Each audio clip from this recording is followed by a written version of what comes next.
Cries for help echo through the chaos, growing more desperate by the second. Everyone runs from the beasts, but one young man still stands his ground. That man is Ye Jing, a level 0 abyss scavenger. He has no power to hurt the monsters, so he survives by collecting loot left behind by class changers. Staring at the system message above the Yuling Lang, Ye Jing grits his teeth. Damage dealt, 0. In the class system, he is just level 0, the lowest tier, often treated like dead weight. Suddenly, the monster screeches. Its fanged mouth opens wide, ready to swallow everything.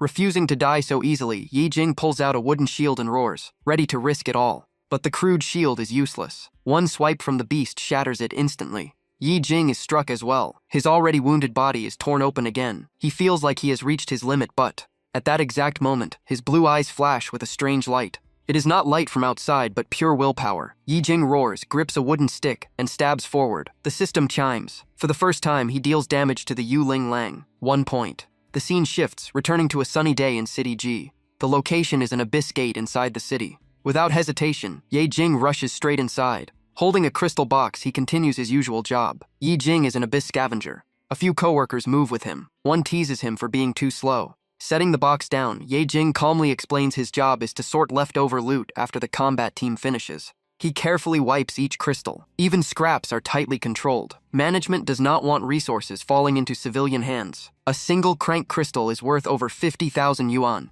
Suddenly, someone props a foot on the crate and calls out to Ye Jing. The man warns him seriously. All dungeon loot is inspected. If anyone hides crystals, they face huge fines or even prison. Ye Jing looks up calmly and says he knows the rules well. He has done this for years. Most abyss scavengers are level 0 players. If a monster is missed, they can die at any time. It is a job that risks their lives. Meanwhile, people rush out of the blue gate carrying crystals. Survivors earn 300 yuan base pay. Scavengers get on 1,000th of the loot value, around 600 yuan. After a 30 yuan fee, he takes home 540. Ye Jing sighs at the crystal in his hand. He still owes 670,000 yuan. He has to work even harder. A nearby coworker is shocked. He did not expect the commission to reach 3,000ths. The man does not explain much. He casually invites Ye Jing to join their team since he always needs money. They are about to leave. Ye Jing agrees without hesitation. The bus carrying the group speeds down the road. All of them wear their work uniforms. On the way, they talk about Renmin Shopping Mall in Shenfeng City. It has been confirmed as an rank abyss dungeon. The danger is extreme, so the reward is huge. The first team that entered was wiped out in one wave. No survivors. That is why the mission was reassigned here. The group keeps complaining. Besides clearing the dungeon, they must also retrieve the equipment of the fallen team. Everyone feels exploited. The chatter continues, every word reaching Ye Jing's ears. He quietly watches outside the window, thinking about what they said. The abyss is being run like a business. 10 years ago, abyss gates suddenly appeared out of nowhere. Bloodred, oppressive, terrifying. Along with them, countless creatures from the abyss stepped into the human world. Only those who completed their class awakening had the power to actually hurt those creatures. When monsters died, they dropped not just magic cores but rare gear and abyss artifacts. And that discovery felt like humanity had just found a brand new continent. Traditional companies slowly vanished as all the money flowed into abyss industries, and Ye Jing still remembered being rejected again and again, just because he was a level 0 player. When his little sister was hospitalized in critical condition, the hospital demanded full payment up front, and Ye Jing could only bow and beg the doctor for more time as tears kept falling. Then came the debt collectors, and once they even showed up at his place, banging on the door and yelling, because he was 2 months behind on rent.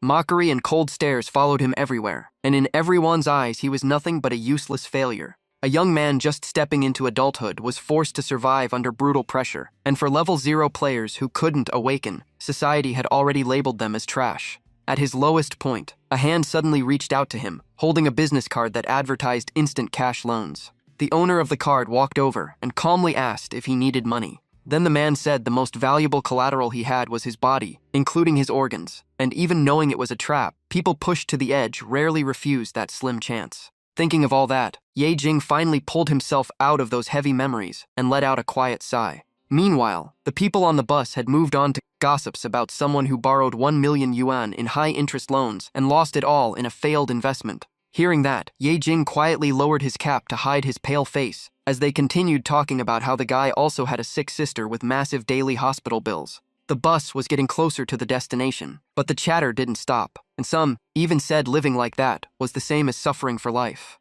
When the group got off, someone was already waiting and complained that the scavenger team was late, while one of Yi Jing's co-workers could only smile awkwardly and apologize as they were warned to stay close to the combat squad. With that said, the combat team headed straight for the Abyss Gate and urged everyone to follow quickly. Watching their backs, Ye Jing silently swore that this trip he would make enough money and return safely. He glanced back at the peaceful city one last time, and the calm scenery made his eyes grow even quieter. Soon after, he stepped through the gate with the others, entering the People's Shopping Mall of Shenfeng City, a brank abyss. The moment he walked in, Ye Jing looked around with curiosity because this was his first time inside an abyss of this level. But before they got far, danger appeared, and the people in front instantly raised their guard and drew their weapons. From the darkness, red-eyed shadow wolves rushed out, looking like predators locked onto prey. Sensing trouble, one warrior shouted to his teammates, and Lao Chen clicked his tongue in annoyance at running into monsters right after entering. The others quickly took their positions, thinking these were only level 1 shadow wolves, and Lao Chen stepped forward as power gathered in his hands, while the wolves lunged together. Without hesitation, Lao Chen fired 2 fireballs at the pack, and in the blink of an eye they were already at their targets. The shadow wolves had no time to react before violent explosions erupted, and the force from those small fireballs made them recoil in shock. Realizing the enemy wasn't easy prey, the beasts retreated and slowly vanished back into the deep shadows of the building. The man with the iron shield stayed alert and warned everyone that any blind spot could hide an ambush. At that moment, a man with glasses stepped forward and calmly asked where the exact objective of this mission was located. The shield bearer pointed toward the upper floors and confirmed the target was on the 5th floor. But then the man in red observed the structure and dropped a chilling remark that the mall's size and height had expanded far beyond normal. After hearing that, the man with glasses explained this was abyssification, a dungeon copied from reality but completely twisted inside, then questioned why the previous team left no info about the bodies. At that, the man in red turned to the scavenger team and coldly ordered them to find the corpses instead of just dragging behind. While tying his shoelaces, Lao Chen let out a mocking laugh and said a level 0 wasn't even qualified to be called trash. Walking behind, Ye Jing was too focused on observing the area and didn't notice Lao Chen had stopped, crashing straight into him. The impact sent him crashing to the floor, his face slamming hard as Lao Chen immediately started yelling at him. Startled by the reaction, Ye Jing quickly turned and apologized over and over. But Lao Chen wasn't letting it go, grabbing Ye Jing by the collar, lifting him up, and shoving him against a metal railing while mocking him non-stop. Seeing things escalate, the shield bearer stepped in and said the mission mattered more than internal conflict, while Ye Jing was being squeezed so hard he could barely breathe.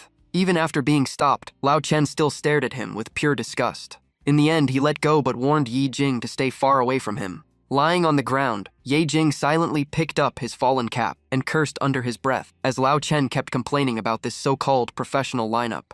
Despite constant humiliation and endless danger in the abyss, Ye Jing had no intention of quitting and forced himself up to follow, carrying labels like burden, useless, and trash that stuck to every level 0 player. He adjusted his cap and quietly watched the group ahead with unreadable eyes, because there was one thing none of them knew. Ye Jing's experience bar was at 99 out of 100, just one tiny step away from level 1. The story returns to the beginning, where a ferocious monster snarled in front of Ye Jing's as the other scavengers screamed and scattered. He stood still and stared at the beast because now there was only one left. Unlike the normal shadow wolves Lao Chen had driven off, this one was in a dangerous, bloodthirsty state. Ye Jing quickly scanned his surroundings for anything he could use. Soon, he spotted a level 1 shield and a level 1 wooden club at his feet. Before he could think further, the monster lunged at him, aiming to tear him apart. Ye Jing dodged to the side to avoid the fatal strike, knowing deep down this was the chance he had waited for. After the successful dodge, he steadied himself at a safe distance.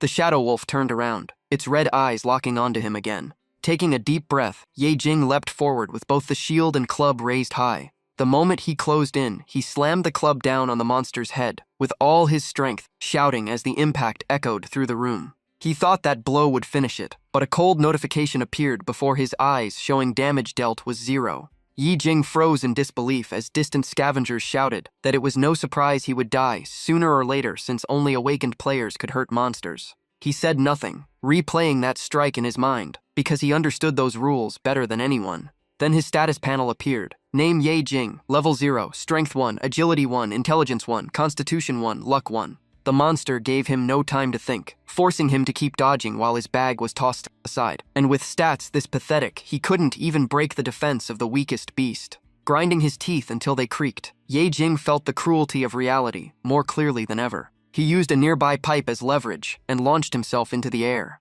The beast, unable to think like a human, bit through the pipe as planned, while Ye Jing had already appeared right above its head. Seizing the moment, he poured everything into the next strike, and the wooden club crashed down with far more force than before. In another part of the mall, Lao Chen had just finished off a few monsters, and mocked that level zeros would tremble at even a dying beast. The shield bearer nearby smirked while holding a crystal he just looted, saying a few casual kills already paid well, while scavengers would almost certainly die if they met monsters. He then ordered the team to collect only the most valuable items, and leave the rest to the scavenger team since that was their job. The man in red pointed into the distance and reminded them there were still a few monsters left. Right then, terrified screams from the scavenger team echoed from another area after they encountered a beast. The man in a tank top laughed, saying it was exactly as expected, while Lao Chen turned toward the noise and declared the purple gear he spotted was his alone. Across the mall, cries for help continued to ring out non-stop. Back at Ye Jing's battlefield, the fight had dragged on until both he and the monster were covered in blood, their injuries so severe it was hard to tell who was worse. Ye Jing widened his eyes and forced himself to endure the pain spreading through his body. The wooden club in his hand was almost broken, but he treated it as his final hope and raised it again with one thought: he could not fall here. The instant he got close, he thrust forward with all his strength and stabbed straight into the monster's eye, and blood burst out instantly. This time the beast truly screamed in pain and loosened its grip on him as a system notice appeared. Critical hit activated. Damage dealt 1. The monster's massive body trembled and collapsed, and for the first time a level 0 scavenger had killed it, while Ye Jing dropped to the ground in exhaustion. Gasping for air, he showed a deeply satisfied smile because after countless failures he finally saw results. A faint laugh echoed in the quiet space. That weak laughter slowly turned into a hoarse roar of release, as if he was pouring out years of pain and refusal to surrender. At that moment, Lao Chen walked over from a distance and stopped not far from him, and Ye Jing noticed him too. Seeing the corpse on the ground, Lao Chen looked slightly surprised and asked if Ye Jing had really killed this low-level shadow wolf alone. But the next second he grabbed Ye Jing by the collar and lifted him up like an object, demanding to know if he was trying to play hero or was tired of living. His harsh yelling rang in Ye Jing's ears, because in Lao Chen's eyes scavengers were hired tools, not fighters meant to risk their lives. Yet Ye Jing no longer cared. He knew a crucial secret. There was more than one path to class awakening, and once reaching level 1, even a level 0 player could trigger a new class with a higher chance at a hidden one. He recalled watching awakened players fight monsters, knowing that to reach that goal he first needed enough experience to level up. But for someone who couldn't deal damage, it was almost impossible, so he scraped together tiny points one by one. 1, 2. For years, Ye Jing never gave up and kept searching for flaws in monsters, just to create even the slightest bit of damage. From reckless fights against low-level beasts, he saved every tiny point of experience as the bar slowly climbed. 3, 4, then 7. It kept inching forward. 10, 18, 30, 50, 60. Finally, it reached 99, and the recent battle gave the last piece because dealing just 1 point of damage granted 1 experience. The experience bar officially hit 100. The smile on Ye Jing's face grew clearer as he looked straight at Lao Chen and calmly said this was the only reason he fought so desperately. Right after that, the system announced the conditions were met, and his experience value rose from 99 out of 100 to 100 out of 100. A series of notifications flooded his vision, and what Ye Jing had waited years for finally arrived, eligible for level up. Seeing light suddenly erupt around him, Lao Chen froze in shock because he never expected this level 0 to truly accumulate enough experience to awaken. Ye Jing's body was wrapped in radiant light as the system kept congratulating him for reaching level 1.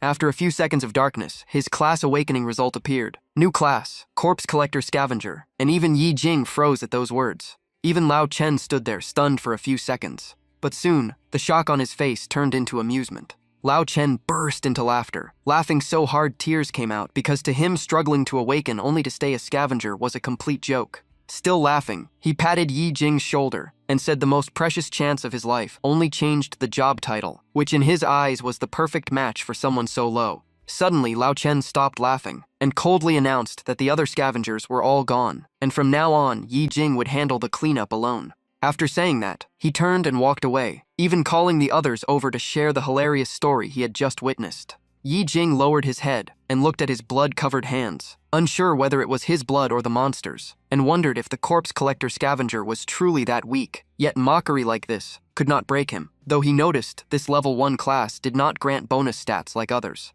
His gaze shifted to the monster's corpse on the ground, because what he wanted to know now was the real ability of his new class. Right at that moment, the corpse suddenly floated into the air, wrapped in strange light, and the system displayed. Recyclable corpse detected. Low-level demonic wolf. Yi Jing's eyes widened as another prompt appeared, asking whether he wished to recycle it. After a brief hesitation, he made his choice. Instantly, a bizarre crack opened in space, and countless hands stretched out from somewhere deep and dark. Yi Jing stared in shock at the scene before him. The hands grabbed the corpse and dragged it into the crack, and he realized this was the signature ability of the corpse collector scavenger. He carefully observed the entire process, a sight both eerie and chilling. When the corpse fully disappeared, the system showed processing recyclable materials, and moments later a box appeared with a completion notice, leaving Yi Jing blinking in surprise. The system then granted rewards: a card bearing the image of the processed monster, 3 free attribute points, and a skill called Soul Wolf, and Yi Jing immediately wondered if the points could be assigned freely. At his thought, his status panel reopened with familiar stats and a plus sign behind each one. The system informed him that the newly obtained skill required at least 3 agility to activate. Without much hesitation, Yi Jing invested all 3 new points into agility. After allocation, the system confirmed he met the skill requirements, and his agility now reached 4, exceeding the minimum. Yi Jing immediately chose to activate the skill. A stream of green energy flowed into his body, and he felt a clear transformation throughout his entire being. When he opened his eyes, faint green light swirled around him, yet aside from that, he noticed no obvious change. The system gave no further explanation, and right then someone in the distance shouted at him to hurry up and clean the remaining loot. Yi Jing dashed forward at once, and the moment his feet touched the ground, he felt his body much lighter. As soon as he moved, he realized something was different, because his speed had clearly increased, while his movements felt incredibly smooth. But being too fast had its downside, and he failed to see a pipe blocking his path, tripping over it and rolling hard across the floor. A sudden scream echoed through the building, and it came from none other than Yi Jing. Even with his head spinning from the fall, he could not help thinking that this must be the power of his new skill. Just then, the system interface appeared as if alive, showing Soul Shock was still on cooldown, and Yi Jing laughed after confirming his guess. He pushed himself up and took several deep breaths to calm down. As his eyes focused forward, Yi Jing's pupils suddenly shrank. In front of him lay piles of monster corpses, and the system kept notifying him they were recyclable, making him realize the corpse collector scavenger could not only gain attributes, but also had a chance to obtain monster skills. As if he had just solved the biggest puzzle, he smiled in satisfaction. This class was way stronger than he expected. The system kept spamming notifications. 4 free stat points, then 3, then 2 more. Another 1 point popped up. Yi Jing quickly realized that ever since he got Soul Impact from Sword Wraith, the same type of corpses stopped giving new skills, and the stat rewards kept dropping. It seemed skill rewards only triggered when recycling a monster he had never seen before. Thinking that, he pointed ahead and ordered the scrap machines to keep working, while the system kept feeding him more points. At the same time, he opened his status panel and saw his unused stat points had reached a 111. Staring at that massive number, Yi Jing began thinking about where to invest them. Then a mischievous idea flashed through his mind, and he grinned. In the end, he split the points evenly. Notifications exploded. Strength up, agility up, spirit up, willpower up, constitution up, luck up. The updated panel showed Yi Jing, level 1 maxed, strength 20, agility 20, spirit 20, willpower 20, constitution 20, luck 20. Meanwhile, somewhere else, battle sounds echoed as a team finished off the last few monsters. Someone shouted that only 2 were left. Soon after, another monster dropped. The shield bearer turned to Lao Chen and asked if Yi Jing had really advanced into Corpse Collector, since it was a hidden class he had never seen before. The man with glasses explained that new hidden classes appeared every year, but the toe-pranked valuable ones rarely changed. Most hidden classes were just support roles. Lao Chen agreed and added that this class was capped at level 1 for now, probably low tier and barely stronger than normal people. The shield bearer looked annoyed and cut the talk short. He signaled the team to move forward and stay alert. The others responded in unison and followed behind. But just minutes later, they all froze. In front of them stood twisted trees growing out of a strange mound of earth. Lao Chen spoke first, confirming they had found the mission target, Hawkeye the Hunter, captain of the guild's hunting squad. A cloaked member questioned how a dirt mound could appear on the 5th floor of a mall. The man with glasses felt uneasy, but stepped forward to inspect. He noted the place had been abyss corrupted for less than 48 hours, yet the bodies were drained dry in a terrifying way. The closer he looked, the colder he felt, as if some magic had sucked out their life force. The shield bearer also sensed something wrong. They had only met low-level wraiths, yet a brank hunting squad was wiped out here. Just then, the man with glasses felt movement beneath his feet and instantly turned around. The sight made him scream. From all directions, hundreds of undead charged at them at once. At the same time, an emergency city broadcast came through, but it was already too late. The People's Mall in Shenf City had undergone abyss corruption, first rated as Blevel mutation, but the missing count had now risen to 217. The shield bearer immediately shouted for a full retreat. He realized they had walked straight into a carefully prepared trap. While fighting off the rushing undead, Lao Chen yelled that now he understood why no missing bodies were found. They had all been gathered here. Swinging his shield to knock the undead away, the shield-bearer understood that the weak monsters along the path were just bait to lure them deeper. Suddenly, a deafening roar exploded as the ground burst open, and a giant monstrous flower emerged. The shield-bearer tightened his grip and said in a low voice that this must be the true mastermind behind the abyss corruption. One glance was enough for everyone to recognize it. A high-level, hell-man-eating flower, a deadly Arank creature. Suddenly, Lao Chen pointed upward in panic and shouted. The previously dead Hawkeye squad appeared again, diving down from above at terrifying speed. Meanwhile, on Yi Jing's side, the system continued calmly announcing the recycling of each defeated wraith. Not long after, a new message appeared. Achievement unlocked. Rookie Corpse Collector. For recycling 50 corpses. Yi Jing let out a relieved, excited breath.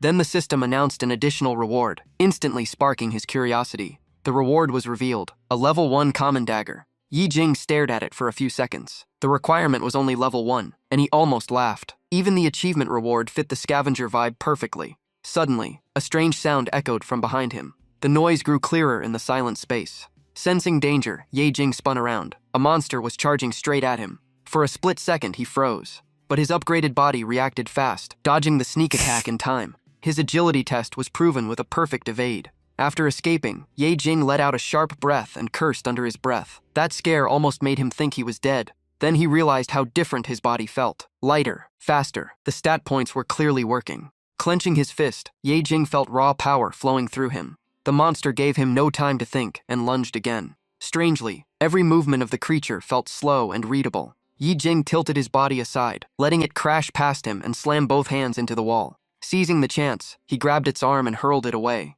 The new strength felt amazing, not just faster, but way stronger. He pushed off the ground and activated Soul Impact. Never feeling this powerful before, Ye Jing rushed in with a thunderous punch. After advancing, he could finally fight for real. With one blow, the monster was sent flying. Yi Jing laughed. This time he wasn't dealing 0 damage. The system confirmed the strength check. The hit triggered armor break and doubled physical damage. The monster trembled in pain, letting out hoarse groans. Wiping blood from his lip, Yi Jing smiled confidently. He was no longer weak. The system added that with 20 spirit points, his perception had greatly improved, allowing him to see hidden target information. Though badly injured, the monster stood up again. Thanks to the new ability, Ye Jing read its data instantly. Elite parasitized human, weakness, fire and neck joints. The creature roared violently. It charged again, determined to finish this. Ye Jing had no intention of backing down. The clash turned fierce as both sides exchanged heavy blows. Even while fighting, Ye Jing carefully observed every move. He was waiting for the perfect opening to strike the vital point.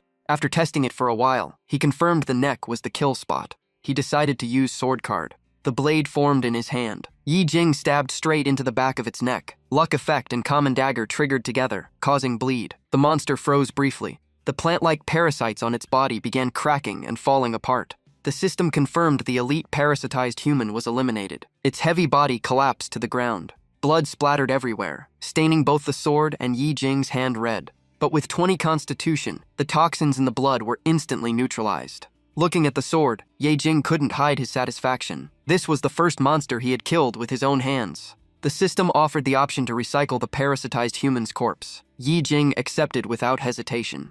Recycling complete. He gained a passive skill, Toxic Conversion. All poison effects would reverse into random buffs, as long as Constitution was above 15. After reading the description, Ye Jing immediately understood. What once harmed him could now empower him. He learned it at once. The new passive was added successfully, and the system rewarded 5 free stat points. When the panel appeared again, all his core stats were already at 20. After the monster fell, an item dropped in front of him, mutation potion. The system warned that it contained extreme toxicity and should never be consumed. Holding the bottle, Ye Jing thought about toxic conversion. If poison could really turn into buffs, then what would happen if he drank it? Thinking that through, Ye Jing decided to test it himself. Even knowing it was dangerous, he drank it without hesitation. Instantly, notifications flooded in. The poison was reversed by toxic conversion into healing effects. His wounds vanished at visible speed. On top of that, he gained clear mind, doubling all base stats for 10 minutes. Feeling the surge of power, even he was shocked by how broken it was. Ye Jing quickly opened his status panel. Remembering that higher spirit unlocked hidden info, he poured all 5 new stat points into spirit. The attribute panel updated immediately. While studying the changes, familiar roars echoed from behind. Ye Jing glanced back and frowned. There were still monsters left? But he soon realized it wasn't that simple. The number appearing this time was far beyond expectations. At that moment, countless mocking voices from his past flashed through his mind. Useless, dead weight, trash who could never amount to anything. But now, everything was different. Fueled by new power and years of frustration, Ye Jing roared proudly, declaring himself the corpse collector and openly challenging every monster in front of him. Meanwhile, elsewhere in the building, the shield bearer shouted in horror after realizing the Hawkeye squad had been fully parasitized. The team was already struggling, and now the enemies were even more terrifying. While defending, the shield bearer realized these parasitized corpses were more dangerous than when they were alive. And behind them loomed the rank hell man-eating flower. The pressure forced him to order a full retreat. No one objected. They all turned and ran at top speed. Unfortunately, luck was not on their side. One by one, they were taken down. The cloaked member fell first, calling out in despair before collapsing. The man with glasses soon met the same fate. The shield bearer didn't dare look back. He kept running, while Lao Chen ahead completely lost his composure under the monster's terrifying strength. The two pushed forward. The shield bearer stayed behind, using his shield to block the pursuers. As he ran, Lao Chen calculated non-stop. He came for rewards and gear. Dying here was not worth it. Just as the shield bearer tried to speed up, a slowing spell suddenly fell on him. In disbelief, he turned to Lao Chen and demanded an explanation. They were teammates. The only reply was a cold apology. Lao Chen admitted he planned to use him as bait to stall the monsters. After casting the spell, he shoved the shield bearer back and kept running. He even pretended he would burn incense for him later. Surrounded by monsters, the shield bearer had no chance. Before dying, he could only reach toward Lao Chen with eyes full of hatred. Lao Chen believed he had escaped. As he ran, he smugly thought he could take the loot and blame the team's wipe on the mission. What he didn't know was that someone was waiting ahead.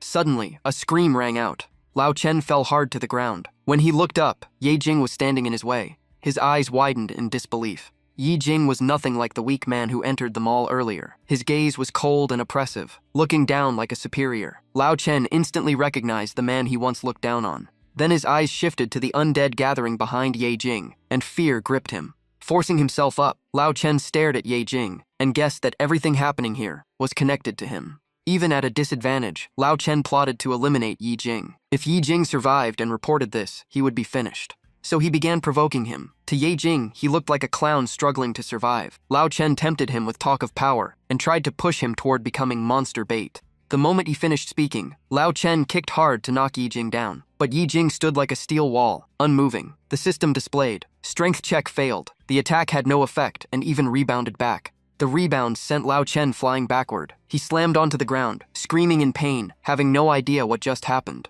Ye Jing's eyes turned icy. Lao Chen had crossed the line. Staring down at him, Ye Jing said coldly that he didn't even deserve to be called human. Then Ye Jing summoned the corpse collector machine. It appeared behind him, towering and oppressive. On command, it grabbed Lao Chen and dragged him back. Realizing he was about to be recycled, Lao Chen screamed and begged in pure panic. But a red X flashed on the machine. Target not eligible for recovery. Ye Jing walked over and crouched in front of him, mocking lightly. So not everyone could be recycled. Lao Chen seemed unconscious now, maybe even dead. The system then displayed a new card, Useless Ability Retrieval. It allowed him to take a target's skill with their consent. Another 3-minute spell experience card appeared as well. Ye Jing quickly understood. For someone unconscious like Lao Chen, the system treated it as consent. Honestly, that was convenient. After using the spell experience card, a faint blue light covered him. He gained a fire-type skill. Fireball required at least 15 spirit, and since Ye Jing far exceeded that, it was upgraded directly into Greater Flame. At the same time, the undead outside finally tracked him down.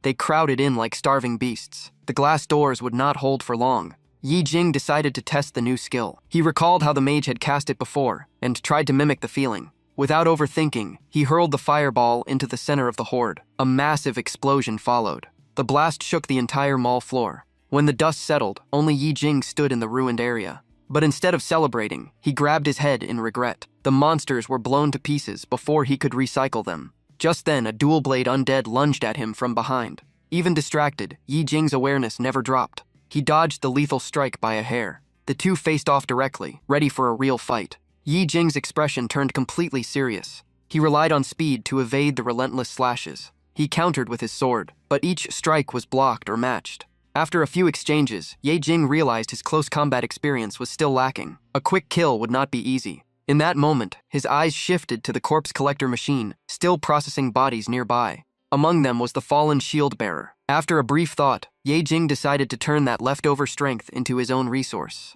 Once recovery was complete, a golden card with a shield emblem appeared. Without hesitation, Yi Jing activated it. The shield bearer's power transformed into a usable ability. Using the newly gained shield, Yi Jing blocked the undead's attack, then slashed back and finished it off. Another life ended. Another story closed in the twisted form of a parasitized corpse. Yi Jing reached toward the body and quietly bid farewell before recycling it. The system rewarded him with dagger mastery, granting thief-level dagger skills and razor-sharp strikes. He used it instantly. The system confirmed completion. A flood of familiarity filled his mind, making dagger control feel natural. He was extremely satisfied. In front of him, countless monsters still surged like a tide. Meanwhile, elsewhere, an interrogation voice asked whether the original mission was to find the Hawkeye squad and escort them out of the dungeon. The narration continued steadily. The voice added that if their bodies were not recovered, the mission would be marked as failure, meaning no payment at all. As the conversation carried on, Yi Jing kept fighting. Every monster that rushed him was struck at its weak point and dropped instantly. After another successful recovery, he gained frenzy transformation, massively boosting strength and speed, while granting temporary immunity to crowd control. The man under interrogation answered with a trembling voice that he knew that very well. The interrogator calmly asked if they had truly found the Hawkeye squad's bodies inside. The survivor suddenly slammed the table and shouted. He insisted they did find Hawkeye, but every corpse had been taken by someone. The interrogator pressed further about this so-called recovery. This time, the survivor's fear turned into pure trauma. Just recalling it made him look like he was reliving a nightmare, dragging him into the abyss. The scene shifted back to the city. Inside the Abyss Supervision Committee's interrogation room, the questioning continued. Lao Chen sat there pale, recounting everything he experienced. But the investigators did not believe him. Records showed he was the only survivor in the dungeon. The mysterious figure he mentioned did not exist. Even stranger, when rescued, his level had dropped by 1, something unheard of. At the mention of Yi Jing, Lao Chen lost control. He jumped up, face twisted, screaming that his abilities had been stolen. Losing a level was proof. The culprit was the corpse collector. But after shouting, he fell into panic again, stammering as if unsure of his own story. The two investigators exchanged confused looks. In the end, they concluded Lao Chen's abyss corruption level was too high, causing post-dungeon hallucinations. No matter how loudly he protested, no one believed him. Ironically, the man who once mocked others as trash was now treated like a joke. Elsewhere, Yi Jing had already left the Brank Abyss Gate. After selling his magic crystals on the black market, he only received about 30% of their real value, since the market was controlled by major factions. Even so, it was enough to clear years of debt. But Yi Jing understood his ability was too special. If people learned he could recycle corpses and steal abilities, he would be reported to the committee. The corpse collector mark was clearly visible on his hand. After reaching level 1, just owning such a strange class was enough to get him locked away for research. So before attracting attention, he needed to gather as many resources as possible. At that moment, near a newly formed abyss gate, a coordinator announced loudly. The area was unexplored and extremely dangerous, but rewards would be doubled. Requirement: awakened individuals with Brank aptitude or higher.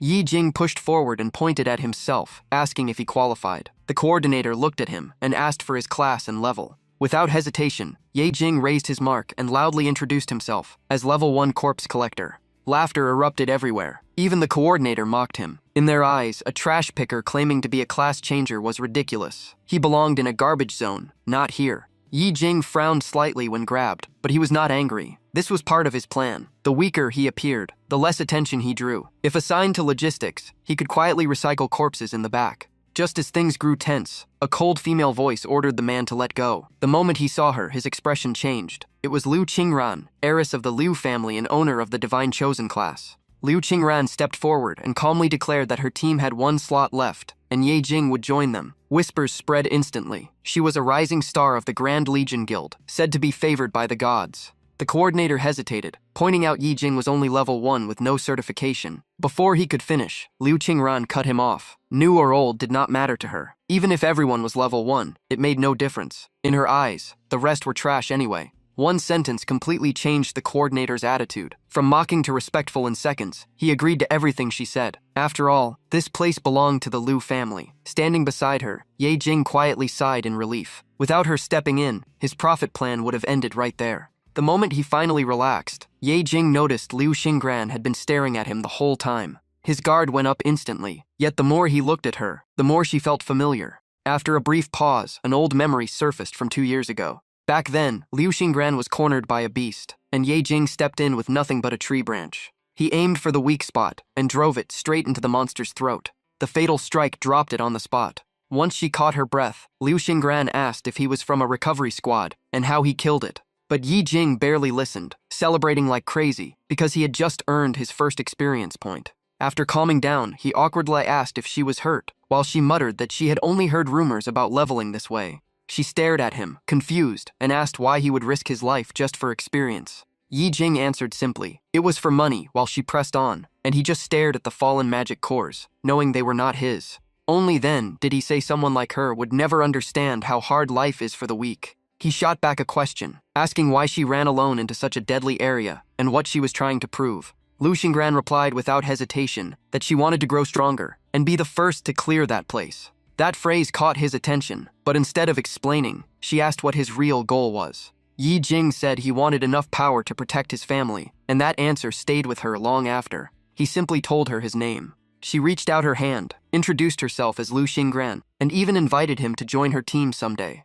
It had been a long time since anyone tried to befriend Ye Jing. They shook hands and teased each other, until her bodyguards arrived and warned him to stay away from their young miss. Despite her wanting to talk more, they hurried her away, fearing the guild leader's wrath. Before leaving, she suddenly tossed him a crystal and told him to catch it. Ye Jing caught it smoothly, and from afar she smiled and said it was a thank you gift. He nodded and walked off, and back in the present, he tried to recall her name. The man beside him knocked his head and reminded him it was Liu Qingran, then told him to move the spirit stones. Before leaving, Ye Jing glanced at her again and silently vowed to catch up to her one day. Seeing everyone assembled, Liu Qingran ordered the team to gear up and prepare to move. The squad followed immediately, and strange sounds were already echoing from beyond the gate. With firm resolve, Ye Jing moved forward, aiming to earn more money and return alive. Before setting off, he reviewed the rewards from his last Abyss battle. That included the Shield Warrior's control ability, and most importantly, the Bastier energy he had absorbed.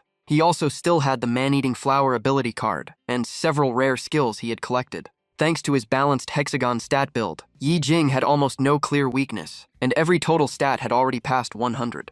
As he stepped through the gate, he wondered what level 100 truly meant in terms of power. His eyes lit up as he activated his observation skill to check everyone's stats. After scanning them, Ye Jing clicked his tongue, because the strongest barely had 12 strength, while some only had 1 point in intelligence. If 1 point equaled a normal person, then 12 meant 12 times stronger, and he had 100. That thought made him eager to test it right away. He suddenly stopped and threw a punch at the wall beside him. The entire area shook for seconds, and the people ahead turned around asking if it was an earthquake. Ye Jing panicked and quickly held the cracking wall, joking that the underground city was poorly built. Just then, a shout from the front grabbed everyone's attention. A treasure chest appeared, and a man called High Dog frowned, saying it was at least a rank, but they had no rogue. From the back, Ye Jing slowly raised his hand and offered to try. Everyone stepped aside, and with a few simple moves, he unlocked it like it was nothing. Hey Dog stared in shock, since that skill was for level 5 rogues, so Ye Jing quickly claimed corpse collectors often dealt with locked chests.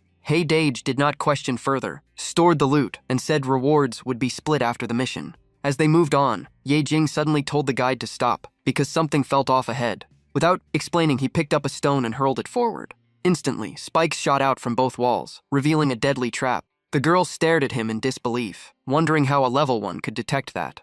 Realizing he overdid it again, Ye Jing lied that years of corpse collecting had taught him to sense danger. The others believed him, and the system even confirmed his lie succeeded, showing the power of 100 intelligence. In a good mood, Hai Dage tossed him a broken level 1 gear as a reward, and Ye Jing could only smile awkwardly. After walking further, they discovered a special chamber that looked like the dungeon's final treasure room. In the center stood a stone tablet and a stone cup filled with strange liquid, said to be a rare abyss reward room with no monsters. Even so, Liu Xingran ordered everyone to stay alert while one member picked up the tablet. Just as he signaled to leave, the stone cup behind him suddenly began to boil. A system message appeared, announcing the start of a bloodline test as the red liquid shot into the air. Everyone's faces changed as they realized this was not a reward room, but a perfectly disguised trap. Before their horrified eyes, the floating blood slowly formed into a creature called the blood-colored nightmare. Seeing the situation turn dire, Liu Xingran drew her sword and ordered battle formation as blood demons closed in from all sides. Yi Jing readied his weapon and put on the stat-suppressing ring, deciding to use only a quarter of his true power. He once thought the ring was useless, but now it was perfect for hiding his strength. Without hesitation, the whole team charged into battle. Yi Jing instantly activated Soul Charge. The battlefield turned chaotic as both sides clashed non-stop.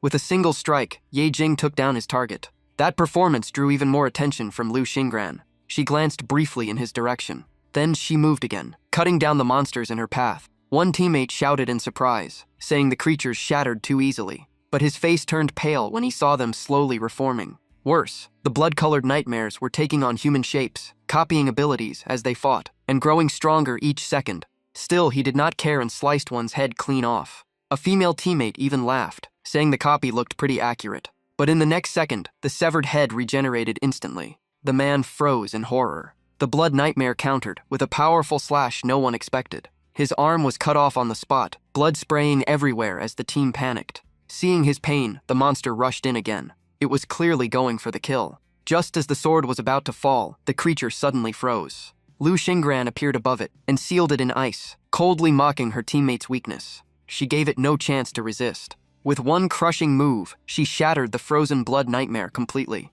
The gap between a top genius and ordinary fighters was obvious, yet countless blood nightmares were still charging in. The female mage protecting the injured man grew flustered, unable to finish a heightier spell in time. At that critical moment, Yi Jing stepped in front of them, thinking simply, if weapons cannot kill them, then erase them entirely. He unleashed Great Explosive Flame, triggering a massive explosion. Everyone nearby was stunned, recognizing it as a rare Shrank fire spell. No one understood how a so-called level 1 could use such power. Meanwhile, Ye Jing calmly observed the monsters, feeling they were not that hard to handle. The creatures kept swarming forward. Yi Jing suddenly let out a loud roar. The shockwave caused a brief moment of paralysis. Seizing the chance, he activated Berserker Frenzy, boosting his speed and attack power. He struck with full force. The blood nightmare in front of him was smashed into pieces. But to his surprise, it soon regenerated into a complete form again.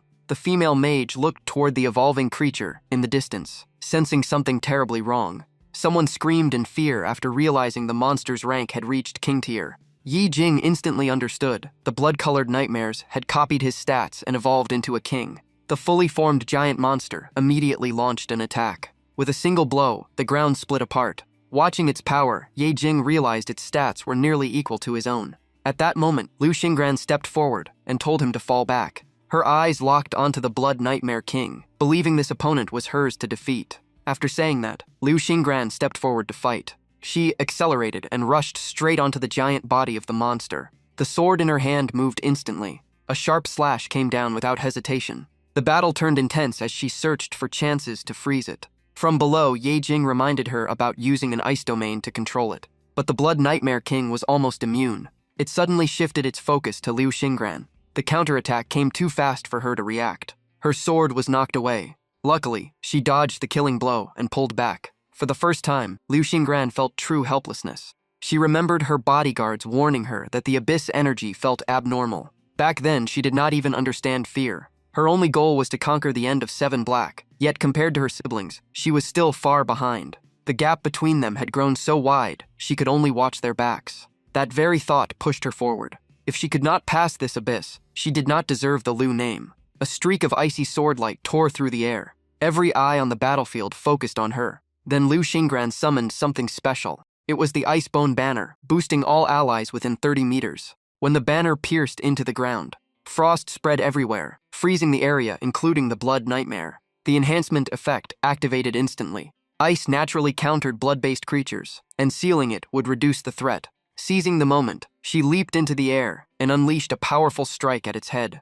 Watching everything, Ye Jing could not help but admire the power of Ensrank's chosen profession. But her expression soon changed when she realized it was barely affected. The wound healed almost instantly. Less than a second later, the blood nightmare launched a fierce counterattack. Lu Xingran knew that even with Ensrank class, her current strength was still below her siblings. Since childhood, she had been called the weakest of the Lu family and told to stay home. That only made her more determined to grow stronger. While dodging its attacks, she shouted her resolve to surpass everyone one day. Her blade pierced straight through the monster's head, but both she and Ye Jing turned pale at the same time. Another blood arm had formed behind her, ready to strike. The sneak attack hit hard, making her cough blood and fall, and one teammate even suggested fleeing. Meanwhile, the blood nightmare raised its weapon for the final blow. Ye Jing could not stand by anymore. He immediately stepped in. The giant blood arm was smashed off and crashed onto the ground. That gave Lu Xingran the chance to stand up and escape immediate danger. She looked at Ye Jing in shock. Ye Jing, however, charged like a madman, attacking non-stop. As he fought, he used observation to search for weaknesses, knowing king-tier monsters resist debuffs. High enough rank could even grant immunity to freeze, stun, paralysis, and slow. After a brief thought, Ye Jing stopped holding back and released all his true stats. His power exploded, and every strike carried terrifying force, blowing apart the blood nightmare again and again. The monster let out painful screams. But the more damage it took, the more savage it became, forcing Ye Jing to keep moving. Behind him, Liu Xingran recovered with a potion and slowly regained combat strength. Meanwhile, Ye Jing continued fighting the Blood Nightmare King alone. Watching him attack and observe at the same time, the others thought he was distracted. In truth, Ye Jing was searching for its real weakness. No matter how many times he destroyed its body, it regenerated instantly, and after careful observation, he still found nothing obvious. It felt like the monster was just a puppet controlled by something else. And right then, an idea flashed in his mind. Ye Jing shouted about the stone tablet from earlier, saying it triggered a bloodline test and must be linked to the blood nightmare, then told them to throw it over. The man holding the stone reacted immediately. He kicked it straight toward Ye Jing. The moment Ye Jing touched it, the system unlocked the ancient text, revealing the method to break the blood curse, and the answer had been in front of them all along. While blaming himself for missing that clue, the blood nightmare lunged at him again. Without hesitation, Ye Jing kicked the stone straight into the monster's mouth. Instantly, an invincible state was activated. Everyone was shocked to see the monster freeze in place, while Ye Jing clicked his tongue, knowing things just got troublesome. He cursed under his breath and said the monster had entered invincibility mode. At that moment, Liu Xingran walked over and said his face looked strangely familiar. Ye Jing laughed and reminded her of their meeting 2 years ago in the abyss. Liu Xingran searched her memory and slowly recalled the boy who gained experience from her battle. A few seconds later, she finally called out his name, Ye Jing. She smiled like greeting an old friend, surprised he had truly achieved his job change. Ye Jing smiled back and introduced himself as a level 1 corpse collector. Even so, Liu Xingran found it hard to believe how much he had grown. Seeing her stare in silence, Ye Jing grew a little embarrassed. Meanwhile, she silently blamed herself for not being strong enough. Regaining her composure, she analyzed that the stone was moving inside the blood nightmare's body, and she would freeze it while Ye Jing pinpointed its exact location. Hearing that, Ye Jing laughed and said no one could solve everything alone. He reached out his hand and proposed teaming up for 5 gold coins. Liu Xingran paused at the unexpected gesture. In the end, she took his hand and agreed, warning him not to slow her down. The others also spoke up, saying they wanted to fight together. Rarely so fired up, Ye Jing shouted for everyone to move, with one goal: survive. The entire team regrouped and prepared their final plan. The system warned that the invincible state would end in seconds, and a berserk phase would follow, capable of destroying the area in 30 seconds. After hearing the countdown, Ye Jing looked at everyone and said this was their last chance to make it out alive. Even though everyone was shaking with fear, they shouted in unison that they would survive no matter what. That fierce will to live changed the whole atmosphere, and the system confirmed the morale boost had activated. Liu Xingran instantly felt it. Her fatigue vanished, and her mana recovery surged for a short time. She turned to look at Ye Jing, who was still hyping everyone up to keep fighting. A faint smile appeared on her lips. The so-called weakest one clearly had a hidden edge. Then she quickly started assigning roles to everyone. The frontline warrior stepped up to face the blood demon, forcing down his fear and provoking it non-stop to draw aggro. The monster roared wildly, but the warrior kept shouting to keep its focus locked on him. Lu Xingran kept commanding, ordering the archer to target the newly grown tentacles and protect the corpse collector at all costs. The archer immediately followed the command. He moved without hesitation. A protective barrier was raised to shield Yi Jing's position. While analyzing, Ye Jing concluded the stone was the key to breaking the blood curse, and destroying it with brute force would erase their only chance. After glancing at his hands, he proposed something insane. He would pull the stone out with his bare hands. Lu Xingran was stunned. Was he planning to dive straight into the blood dream nightmare's body? Yi Jing prepared his ability and clarified. He would not go inside. He would pierce straight through and rip the stone out, even though doubt still lingered. Lu Xingran chose to trust him and ordered the archer to shoot down nearby rocks to create footholds for his next jump. Yang Gong instantly drew his bow and locked onto the target. The arrow left the string in a flash of blinding light. It shot straight toward the base of the house where the blood demon was clinging. Lu Xingran announced she would freeze the lower body of the blood dream nightmare and leave the rest. Yi Jing immediately took over and shouted for her to leave it to him. The whole team moved according to their assigned roles. Lu Xingran and Yi Jing pushed forward at the same time. As he advanced, Ye Jing weaved through the blood demon's relentless attacks. He analyzed that its insane regeneration made minor wounds meaningless, and another cut had already opened on his body. Meanwhile, Lu Xingran summoned the Bone Frost banner and coordinated with him in a chained assault. Yi Jing observed carefully and confirmed he had found the weak spot. This area was clearly easier to pierce, but his current speed was still not enough. He knew that 1 second slower would erase everyone's chance to live. With no choice left, Ye Jing stacked speed items, downed potions, and reversed their toxicity to push his speed even higher. The card he picked up at the abyss entrance finally activated, boosting his defense as a bonus effect. This was the final step of his Allen strike. His whole body shot forward like a human rocket, but the blood demon sensed the danger and launched a counterattack.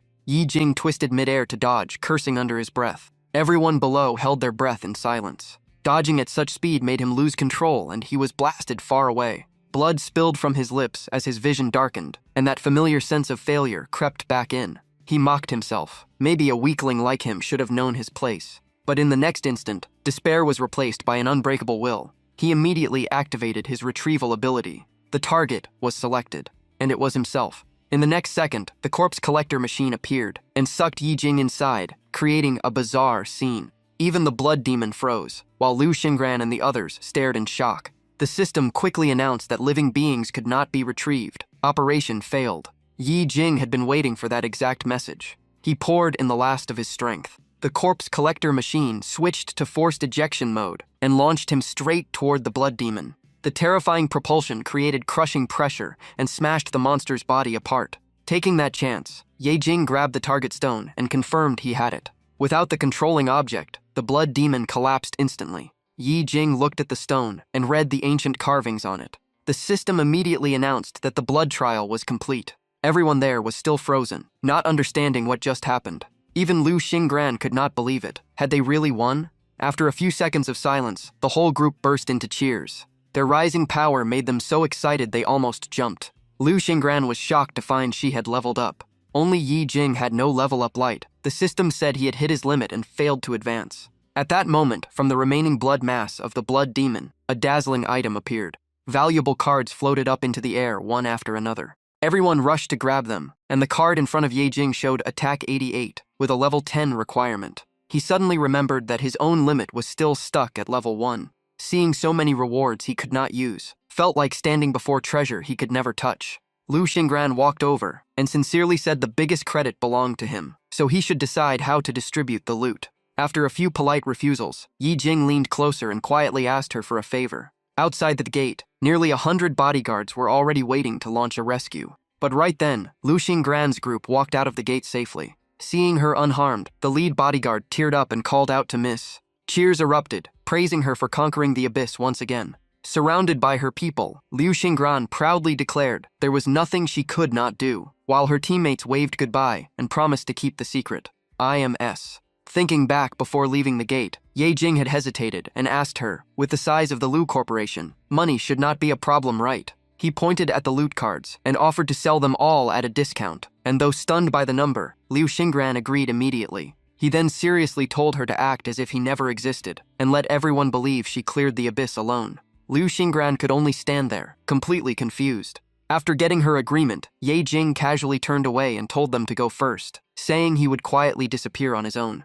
That indifference moved Liu Xingran deeply, as if he had willingly given her all the credit. At the same time, in a pitch-black space without light, Ye Jing sat alone at the center. In front of him was the stone he had taken, and on it crawled a tiny blood demon that looked oddly cute. He slowly reached his hand toward the small creature. Ye Jing thought that even something imprisoned like this did not want to be trampled forever, so it should become his power. The tiny blood demon was instantly absorbed into the system. A notification appeared confirming Blood Dream Nightmare had been successfully retrieved. A new skill unlocked, Nightmare Body, which consumes life force to summon a nightmare clone that can copy one attack of the host or block one attack for the host, then vanish immediately, with growth potential and a 30-second cooldown. After hearing the description, Ye Jing simply nodded. He now had a new partner for future battles. Back in the city, his life returned to normal. Ye Jing stopped by a small drink shop to rest. While sitting there, he opened the system panel to review his gains. The high-level gear had all been sold to Liu Xingran, since a nameless scavenger carrying rare items would only attract trouble.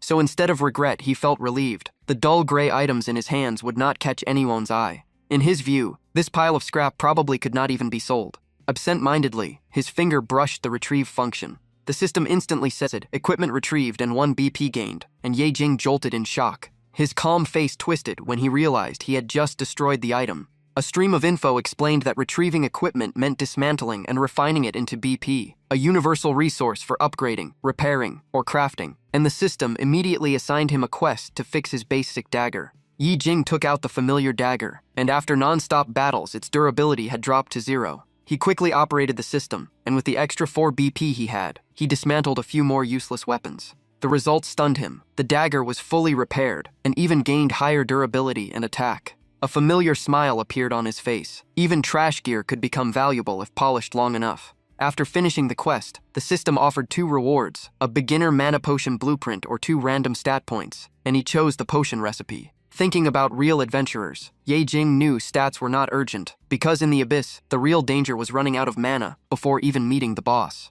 The system congratulated him on learning item reconstruction, and to craft a light mana potion he needed 6 BP and any container, which made him glance at the cup on the table. Leaning back, he frowned. BP was expected, but the random container requirement gave him a headache. With no better idea, he awkwardly called the waiter and asked for a few empty containers. Soon 3 empty cups were placed in front of him. Watching the interface run, Ye Jing saw dismantling complete and reconstruction begin, and surprisingly it came with a mini-game. So he sat there with the system panel and cups, mumbling to himself while the staff kept sneaking curious looks.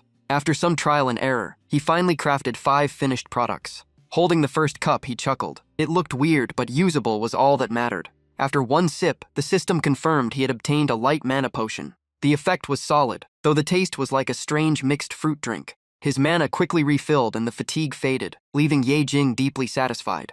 After cleaning up, he left the shop, thinking he still had energy for another abyss run today. But the moment he stepped outside, a group blocked his path, and the leader loudly asked if he was Ye Jing. Ye Jing glanced at them without replying.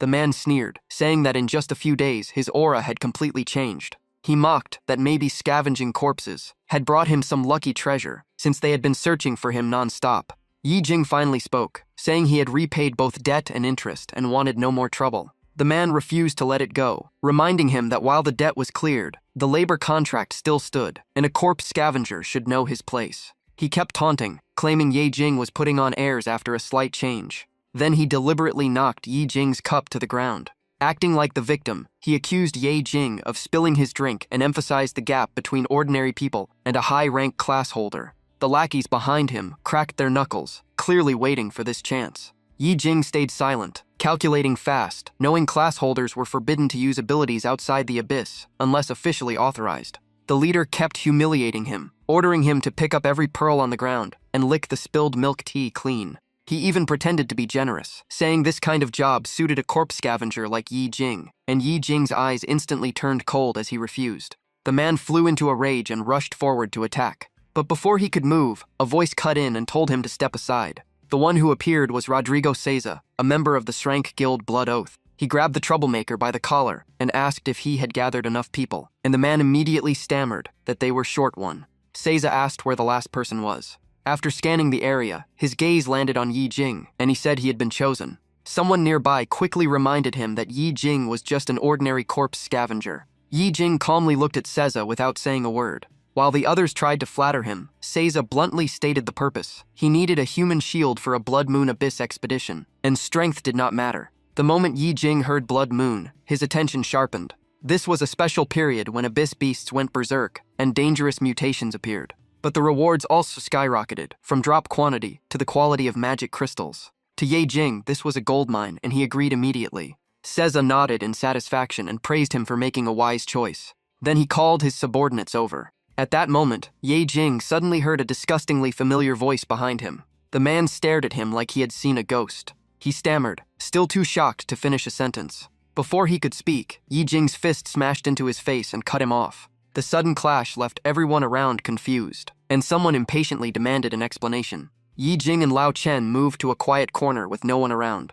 Lao Chen excitedly confirmed he was not mistaken, and Ye Jing calmly reminded him that without the team's combined effort they would have died, and their survival also owed something to him. Right then, Seiza appeared out of nowhere and asked if they knew each other, and though startled, Yi Jing instantly denied it. Seiza nodded to himself and said that made sense, since someone doing dirty work rarely had real friends. After Seiza left, Ye Jing asked Lao Chen why he was here. Lao Chen admitted the guild had almost jailed him for 15 years, and only after selling everything to pay a massive fine did he regain freedom, now stripped of levels and forced to start over as cannon fodder, and he even threatened to report Yi Jing to the World Guild if his levels were not returned. Yi Jing simply looked at him coldly, warning that he was no longer easy to bully and could turn him into scrap and retrieve him if necessary. Soon everyone gathered at City C's subway station. Their destination was the open Scarlet Moon Gate. A level 3 poet named Zhu Tong greeted the newcomers and suggested everyone share their class and level. Yi Jing briefly said he was a level 1 corpse scavenger, and Lao Chen introduced himself as level 1 curse master Chen Xingdian.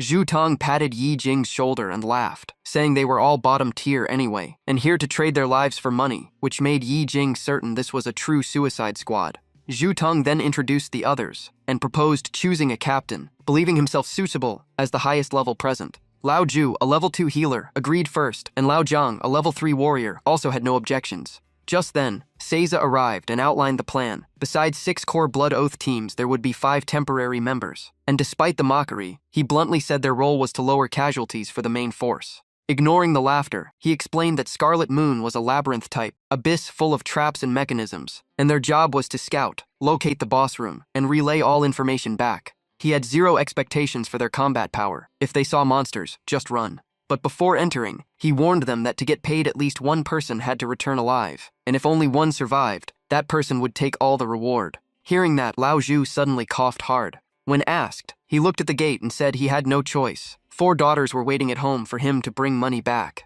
Lao Zhang sighed as well, saying his wife was seriously ill and needed expensive treatment. After a few short exchanges, Seiza ordered the team to move out. On the way, Lao Ju noticed Ye Jing and asked if he was completely new, and Lao Zhang replied that cannon fodder were mostly rookies anyway. But Lao Zhu shook his head, saying it was rare for a newcomer to stay as calm as Ye Jing. After walking deep inside, the group realized the surroundings were strangely silent. Zhu Tong, leading the way, felt uneasy about not seeing a single monster. Lao Chen told him not to jinx it, while Lao Ju sensed the temperature dropping fast and Lao Zhang confirmed it. Zhu Tong started shivering and complained he should have worn more clothes. Then he took another step forward. Instantly, Ye Jing noticed something wrong, and his expression changed. Without explaining, he threw a stone to knock Zhu Tong off position, and a giant blade slammed down exactly where he had stood. Zhu Tong held his head in confusion. Lao Chen cursed that he had triggered a trap, and Ye Jing was speechless at how this guy survived this long. Zhu Tong only sighed in relief after realizing he had almost died. But not long after, he triggered another trap the moment he finished speaking. From above, countless large cocoons dropped like rain. Lao Zhu stared at them and wondered if they were alive. The moment he said it, the cocoons began to mutate. One by one, level 5 elite demonic spiders crawled out, each carrying deadly poison. The most dramatic reaction came from Zhu Tong, who screamed that he hated insects. Lao Chen immediately cast a fire spell to burn them, but it barely scratched them. Realizing they were elite monsters, Lao Zhang gripped his sword and charged forward. He unleashed several consecutive slashes. Yet the damage was almost zero. One spider lunged and bit straight at Yi Jing's leg.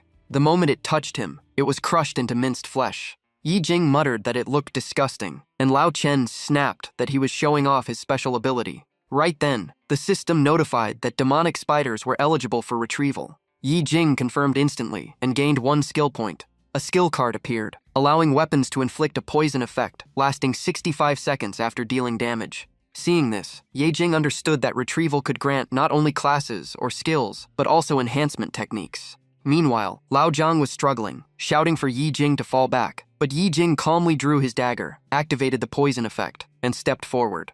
On the other side, Zhu Tong was being chased desperately by a spider. As he ran, he thought that although he was the highest level, he had a secret he never told anyone. Another spider suddenly pounced and forced him to dodge. In truth, his class was not combat-oriented but focused on support. Zhu Tong raised his microphone and decided he had to buff himself first. He began reciting loudly like on stage, declaring himself an elegant poet and commanding all demons in his domain to kneel. Yi Jing nearby was stunned, having no idea what he was doing, but the system suddenly displayed buff success. To everyone's shock, the monsters became even more ferocious. Zhu Tong's face went pale, realizing he had buffed the spiders instead, and he ran while crying. Just as the spider's fangs were about to pierce him, it lunged in for the kill. Yi Jing suddenly appeared like a savior and drove a blade straight through the monster. The remaining spiders instantly went berserk and charged together. Lao Zhou's eyes widened, while Lao Zhang shouted for a full retreat. Lao Chen, the weakest right now, could barely hold on and kept cursing.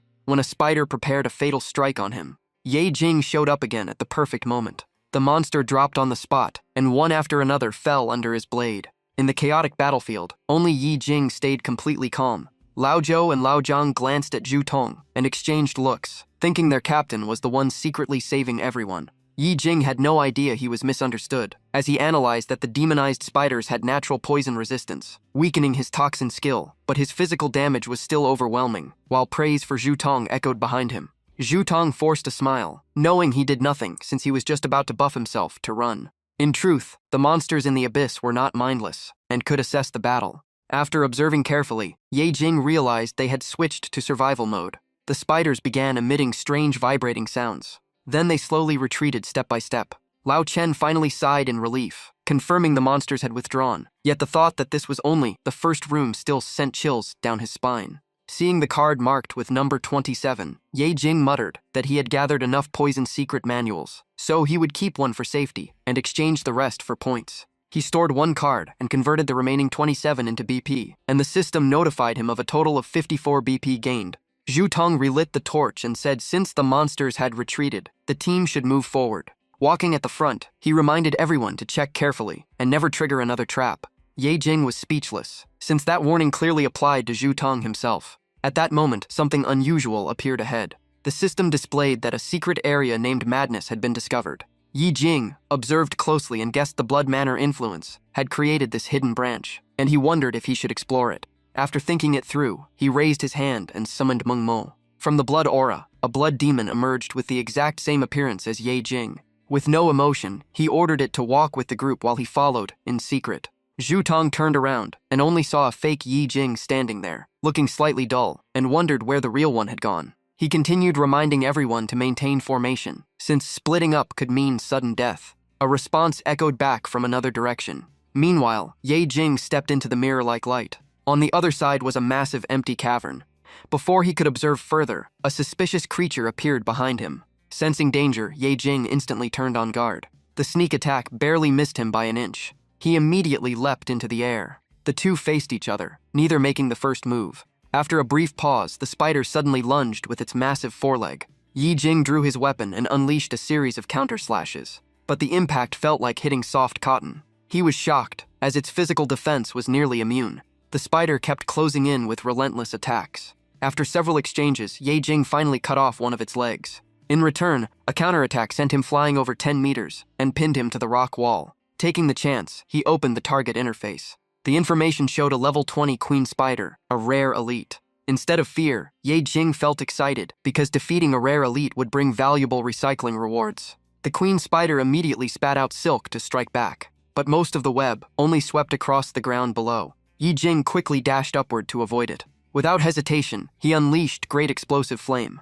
A violent blast echoed through the cavern. Unfortunately, the spider took almost no damage and charged again. Every strike came with thick webs spreading everywhere. Yi Jing realized it had extreme fire resistance, completely nullifying his elemental advantage. If that was the case, then close combat was the only option. He accelerated and shot straight toward the target. His attack landed perfectly on a vital weak point. The spider shrieked and was blasted backward in pain. During the fight, Ye Jing noticed something interesting. The low-level demonized spiders had deadly poison, but the level 20 queen spider had lost poison resistance and venom abilities, exposing a poison weakness. Its evolution focused entirely on defense, while the offspring handled hunting, so the very toxin from its brood became the most effective weapon against it. Suddenly, the spider changed its attack pattern.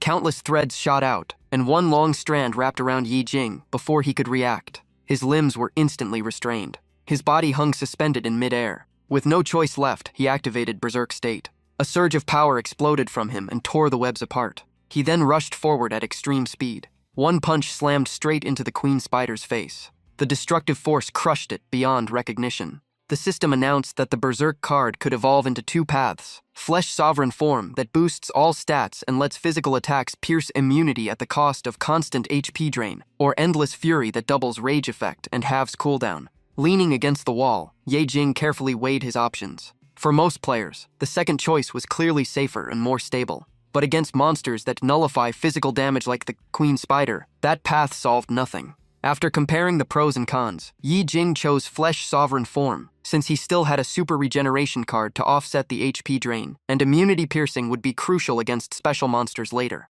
Among the queen spider's remains, several new cards appeared. He collected every single drop without hesitation. Holding one equipment card, Ye Jing calculated whether to distribute it to guild members or sell it in the abyss, estimating it was worth at least over 10,000 yuan. He then summoned the scavenger machine and activated its recycling ability. The system reported 20 attribute points gained, making Ye Jing eager to see what skill would unlock. But what appeared was a strange-looking card, confirmed as the Mother of Brood card. Yi Jing widened his eyes, wondering if this summon could choose its own evolution path. Meanwhile, Zhu Tong's group reached an area covered in mineral crystals. Staring at the scene, Zhu Tong was shocked to discover an S-rank magic crystal mine formed under the red moon, each crystal incredibly valuable. Overwhelmed with excitement, he immediately took out his treasure. It was the RGOSI, an item that could mark terrain within 60 meters for other explorers to see on the map. But just as he placed it down, Lao Chen grabbed his collar and cursed, saying, if they could carry these crystals out, they would never worry about money again, and exposing the location would cost them not just fortune, but possibly their lives. Seeing the tension rise, Lao Zhang stepped in to mediate, saying they were only pathfinders, and if they died in the abyss, no one would care. Hearing that, Lao Chen's face grew darker. The word sacrifice reminded him of the past, when he once pushed a teammate into demon trees with the same excuse, and now he growled that even if he died, he would not accept being bait again. At that moment, only one extreme thought filled his mind, and then, the image of being swallowed by Yi Jing's corpse collector flashed in his memory. He gritted his teeth and glared at the blood demon, shaped like Ye Jing, standing blankly in the distance, hatred boiling inside. His greed never changed, and staring at the valuable crystals around him, he felt that with enough money, level and strength no longer mattered.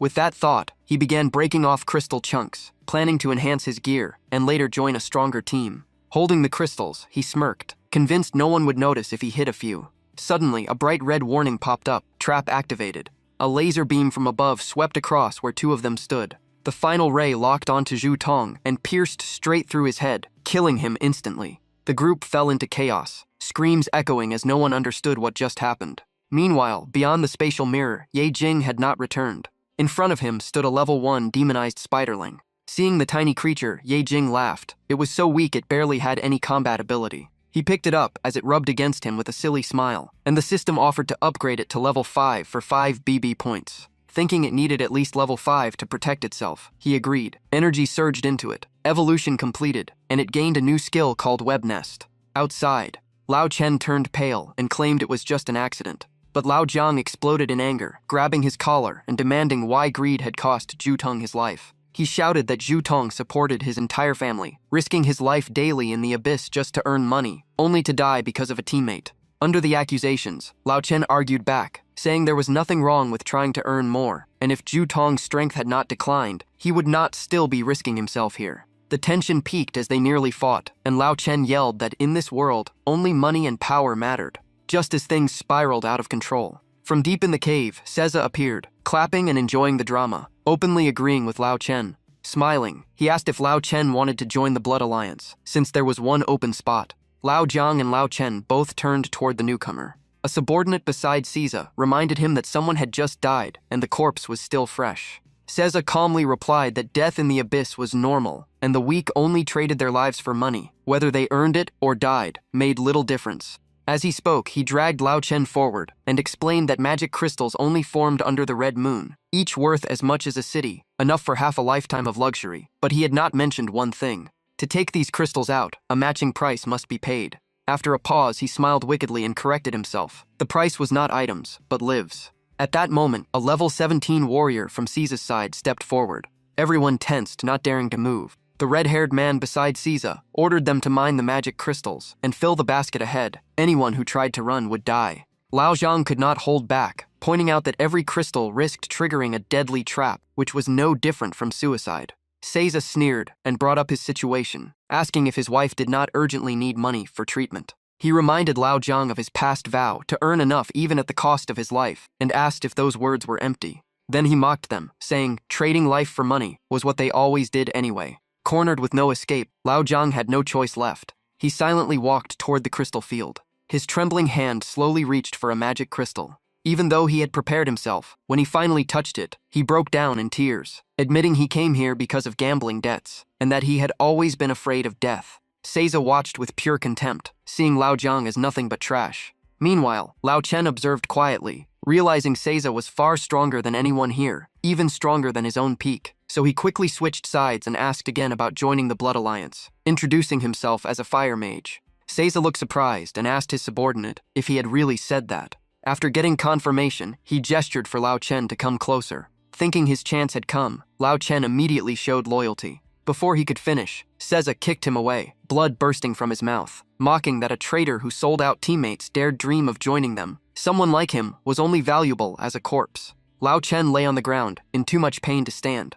Caesar declared that no one here would leave alive. He would kill them all, and hand their bodies to a necromancer to keep mining magic crystals. In his eyes, they were already dead, and just as Zhu Tong silently cursed them, Ye Jing finally returned, dismissing the blood demon and stepping forward. When Zhu Tong tried to yell, Ye Jing signaled him to calm down. He walked ahead and told Zhu Tong to leave it to him, and just watch. Then Ye Jing looked at Caesar and said casually, "It is just picking up a few stones. What is there to fear?" The man in the hat on the enemy side immediately got angry, shocked that a scavenger dared interfere. But Ye Jing was not bluffing. He bent down and picked up a magic crystal. Everyone nearby rushed to hide, thinking he would trigger the deadly trap and drag them all down. Yet nothing happened. The trap did not react, or maybe it only worked once. Ye Jing quickly analyzed that the trap was meant for instant death, but with high enough luck, the effect could drop to severe injury, light injury, or even nullified, and his luck had likely reached that final threshold. Thinking that, he casually picked up more crystals.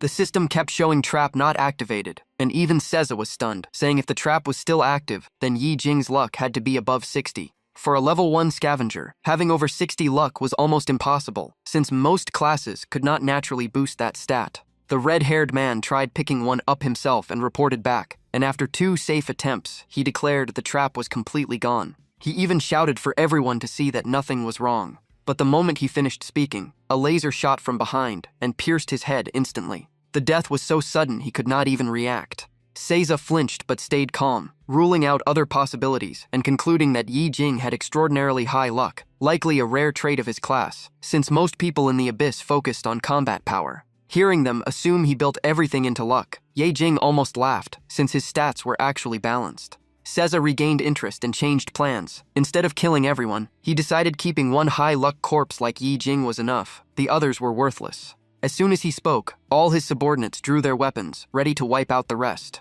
Lao Zhang trembled, face pale, knowing official Blood Oath members were far beyond what they could handle, and Zhu Tong urged everyone to run. Lao Zhang grimaced in panic. He grabbed a crystal and bolted at full speed. Watching this, Ye Jing cursed under his breath, since they clearly had the advantage, yet they were still running, leaving Lao Zhang even more confused, because they only had a few people left. The advantage did not have to mean numbers. At that moment, a mage on the opposite side suddenly changed expression and asked if anyone heard something strange. They looked up.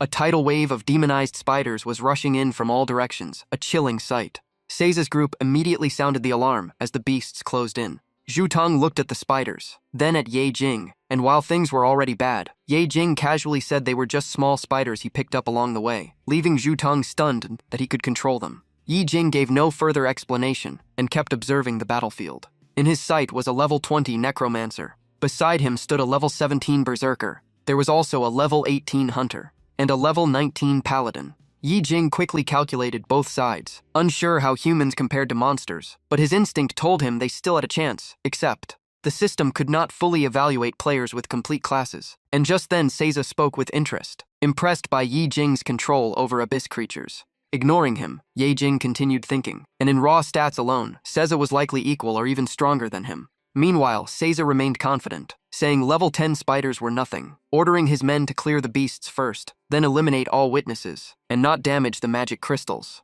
Ye Jing knew he could still handle this, but the plan had changed, so he told everyone if they wanted to live, run toward the Chenjing Hall for shelter. Lao Zhang cursed Ye Jing countless times in his heart, thinking if he wanted to fight alone, then do it himself, since he did not want to die here. Terrified, he obeyed and ran toward Lao Chen. Zhu Tong stayed still, and Ye Jing reminded him that if he had his own goal in entering the abyss, then dying here made no sense. For once, Zhu Tong looked serious, gratitude and complex emotions in his eyes, promising he would not forget this. Then he turned and ran. But he had not gone far before another accident struck. Large rocks suddenly collapsed from above, sealing the escape route. Lao Zhang exploded in anger, while Zhu Tong awkwardly apologized, admitting he was always unlucky in the abyss and did not know why. On the other side, Seiza's team had begun fighting the spiders. Caught off guard, the beasts fell into brief chaos. The enemy paladin charged to the front line. He loudly declared such weak monsters were nothing, but a web-spitting spider instantly shot silk and blasted him backward.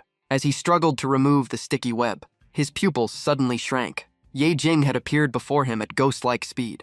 The paladin raised his shield and mocked the gap between a level 1 and a level 19 like him. His eyes were full of confidence. He activated his strongest defensive skill. Ye Jing knew the level 10 spiders could only distract, and facing a professional team like Blood Oath required much more. A radiant aura spun around the paladin's body at blinding speed. Then a scream rang out as the paladin clutched his leg and collapsed. Ye Jing instantly closed in to press the attack. Just as he prepared the finishing blow, 2 arrows tore through the air from afar. Fortunately, he had sensed them and swiftly tilted aside. The 2 archers were stunned, one even questioning if Ye Jing truly dodged, or if he had misfired and ordered another shot.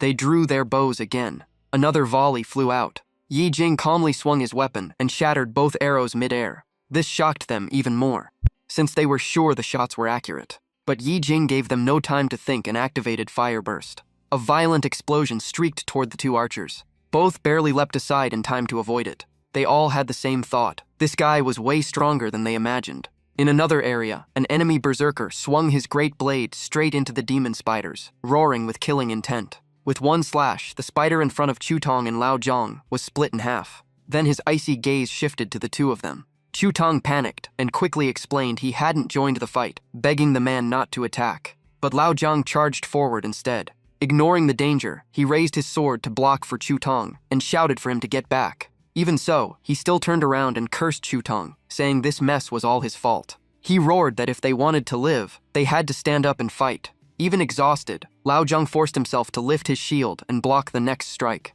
But the enemy's power was beyond anything he expected, and he was sent flying instantly. Blood sprayed the moment he hit the ground. His sword stabbed into the dirt right in front of Zhu Tong. The berserker slowly walked closer, face filled with killing intent. Lao Zhang struggled to his feet and suddenly burst out laughing. He felt he never should have stepped into the abyss in the first place. He shouted that trading one life for another was fine. Death would clear all debts, so if they wanted to kill him, just do it. But the enemy didn't hesitate at all. The great blade was raised high. Just as it was about to fall, he suddenly froze. With difficulty, he turned to look at Zhu Tong behind him, his body completely unable to move. Zhu Tong was holding a microphone, activating a skill, secretly relieved that he finally hit the right target. He urged Lao Zhang to counterattack, since his immobilization spell had worked. But the joy didn't last long. Lao Zhang nearly exploded in anger, because he was frozen by the same skill. Even Ye Jing, who was fighting multiple enemies alone, couldn't help glancing over. Meanwhile, the necromancer finally made his move. He rose into the air, dark energy swirling around him, saying that no matter how special Ye Jing's power was, his mana had limits. Hearing that, Ye Jing quickly checked himself. Maintaining the summons and controlling the spider swarm was constantly draining his mana. so he took out an item he had prepared in advance. Seeing Yi Jing casually pull out a cup of water and drink in the middle of battle, the mage was stunned. He sneered, thinking no recovery item could restore that much mana in time. Then he continued casting, proudly declaring that, as Ensrank Necromancer, the corpses he controlled would fight until they completely crumbled. The moment he mentioned corpse control, Yi Jing's eyes lit up. At the same time, his mana was fully restored. He directly summoned the garbage collector machine and said the dead deserved rest, not exploitation. The machine activated instantly and began collecting every corpse on the battlefield. The necromancer turned pale as all the bodies under his control vanished in an instant. In the blink of an eye, Yi Jing appeared right in front of him. He threw a punch. The necromancer was smashed to the ground, completely unable to stand again. Only then did Seiza finally speak. He admitted Yi Jing's tricks were interesting and recalled noticing him at the drink shop. Yi Jing looked straight at him and said if everyone had just taken their own gains and left, it wouldn't have come to this. What he couldn't accept was Seiza treating human lives as tools for resources, especially the fact that Seiza once used him as a scapegoat. But Seiza still had no idea who he was facing. He mocked that having some strength didn't change the fate of being cannon fodder. In his eyes, even his weakest subordinates ranked above someone like Yi Jing. In this world, only the ruthless stood at the top. Right then, a subordinate's desperate plea for mercy rang in Seiza's ear. He turned and saw the man being restrained by Chu Tong. Seiza simply sneered and said only one side would leave the abyss alive. Chu Tong nodded in agreement. Even while still affected by the immobilization spell, Lao Jiang shouted for everyone not to believe him. Once they resisted, there was no turning back. The only way was to fight to the end. Chu Tong's hands trembled. He admitted he was just a normal support, not even used to killing monsters, let alone killing people. Seiza looked at Yi Jing and coldly declared this clash would end only when one side was completely wiped out. Yi Jing smiled faintly. He didn't care about those arguments. What he believed was simple. Everyone had the right to choose their own path, whether that meant stepping into the abyss or walking out alive. Seiza finally made his move. He spat out a line of contempt and attacked. A devastating punch shot toward Yi Jing, and he barely managed to block it. But blocking didn't mean enduring. He was blasted away and slammed into the rock wall. Pain surged through his body. From that single clash, Yi Jing knew this was the strongest opponent he had ever faced. His pupils shrank sharply. Seiza pressed in like a raging torrent, clearly aiming to kill on the spot. Luckily, Yi Jing stayed calm enough to dodge the fatal blow. In front of absolute power, tricks meant nothing. In the distance, Chu Tong froze as he watched. Right then, the warrior he restrained spoke up. The man coldly reminded him that he was too weak. His magic had already been broken. The next second, Chu Tong was sent flying. Blood streamed non-stop from his eyes. He thought his life was about to end. But Lao Zheng, the hot-tempered old man who always complained, rushed out again and rammed the enemy away. He roared at Chu Tong to act now. Before he could finish, he was countered and smashed down even harder than before. Even on the verge of collapse, he still shouted for Chu Tong to move. Both hands injured, Lao Zheng's eyes were still full of trust. His hoarse voice asked if Chu Tong wasn't supposed to be strong, wasn't he the captain? Only then did Chu Tong realize he had been wrong from the start. He was just a naive burden. He became captain of the cannon fodder squad only to avoid direct combat. He muttered in self-mockery. Facing danger and still not daring to fight made him utterly useless. He was never as strong as people thought. When the enemy approached, he once cowardly knelt and begged for mercy. Memories of being looked down on flooded back. Back then, he was the only one who could barely deal any damage. They mocked him for relying on a tiny bit of talent while still wanting to fight.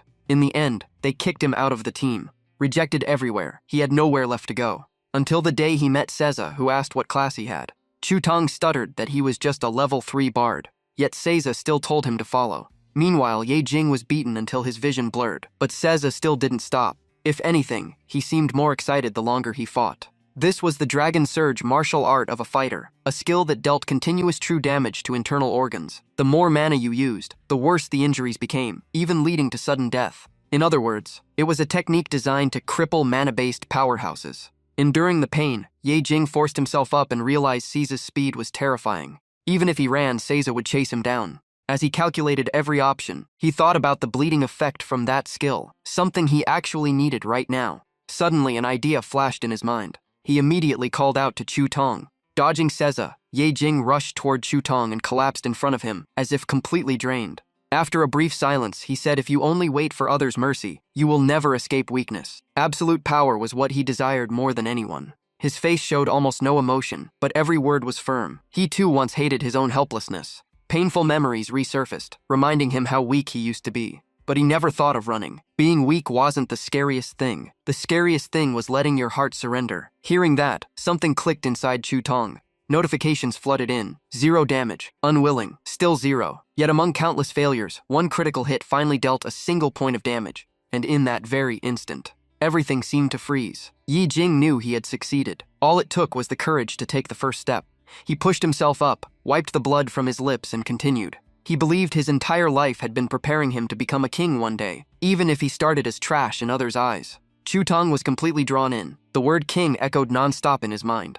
Chu Tong tightened his grip on his weapon. He knew if he didn't change, death was the only ending. Living in ridicule and running from every fight was no longer an option. The fear in his eyes faded. His inferiority vanished, replaced by pure determination. He told himself he had to grow stronger, had to reach the level of a king. The nearby enemy burst out laughing. A level 3 support like Chu Tong breaking a level 17 main fighter's armor. Impossible. He even stood still and dared him to attack. But Chu Tong suddenly threw his sword away. The enemy froze, completely confused. The familiar microphone appeared in Chu Tong's hand. He instantly activated Grand Poetry Dispersion. The enemy's face changed the moment he saw it. Even Caesar couldn't hide his shock. Yi Jing smiled with confidence. His plan had worked. He had found the strongest support possible. The system notification appeared. A buff was activated. Damage, defense, speed, and resistance, all increased by 15%. At the same time, Yi Jing summoned his final trump card, Blood Dream Demon. The Blood Demon appeared with a bored expression. It clearly didn't expect to be summoned again. In an instant, it transformed into a copy of Yi Jing and appeared behind the enemy. Then it lunged forward, restraining him like it wanted to devour him whole. The warrior screamed in pain and panic. Chu Tong only glanced at him briefly. Then he focused back on the main battle. Caesar sneered, saying they were courting death, and threw out a heavy punch. The strike was fast and brutal, but with his enhanced body, Yi Jing dodged far more easily. He could feel his abundant mana accelerating his recovery. Seizing the chance, Yi Jing countered with his sharp dagger. Even so, Caesar barely avoided the fatal hit. The fight grew balanced. Each clash sent dust exploding across the battlefield. Caesar started noticing something wrong. His armor no longer worked like before. Even Yi Jing's old dagger could pierce it. Yi Jing understood at once. The defense-signaling effect from Flesh Explosion was still active, but the bleeding status on him hadn't disappeared either. He knew time was limited, so he accelerated and closed in directly. Seeing that determined gaze, Caesar became even more excited. He twisted his body and narrowly dodged the fierce attack. Caesar proudly declared that 20 years of combat training would never lose to a brat like Yi Jing, and blocked the next strike with his hand. Laughing loudly, he slammed a heavy punch straight into Yi Jing's face and asked if he finally felt the gap between them. According to him, fighters could develop in many ways, and he chose pure destructive power. Hit head-on, Yi Jing was sent sliding across the ground, blood spilling from his lips. But he immediately stood up, preparing for the next decisive clash. Even mid-fight, Caesar kept boasting that he despised weak techniques and converted all his potential into raw power. He roared and unleashed his ultimate move, Heaven-Shattering Fist. The terrifying force completely overwhelmed Yi Jing and blasted him off the battlefield. His body smashed into massive rocks, shattering them into countless fragments. Caesar laughed arrogantly, saying Yi Jing was a fool to face his ultimate head-on. In his eyes, the kid had no chance of winning. Even with his body in extreme pain, Yi Jing spoke. He decided to pour all his remaining stat points into strength. The system confirmed the use of all 176 free points. Tearing off his ruined shirt, Yi Jing stepped forward with an aura never seen before. Caesar had no idea what was happening. He could only stare in confusion. In an instant, Yi Jing's strength stat skyrocketed. His muscles visibly transformed, and a new surge of power flooded his body.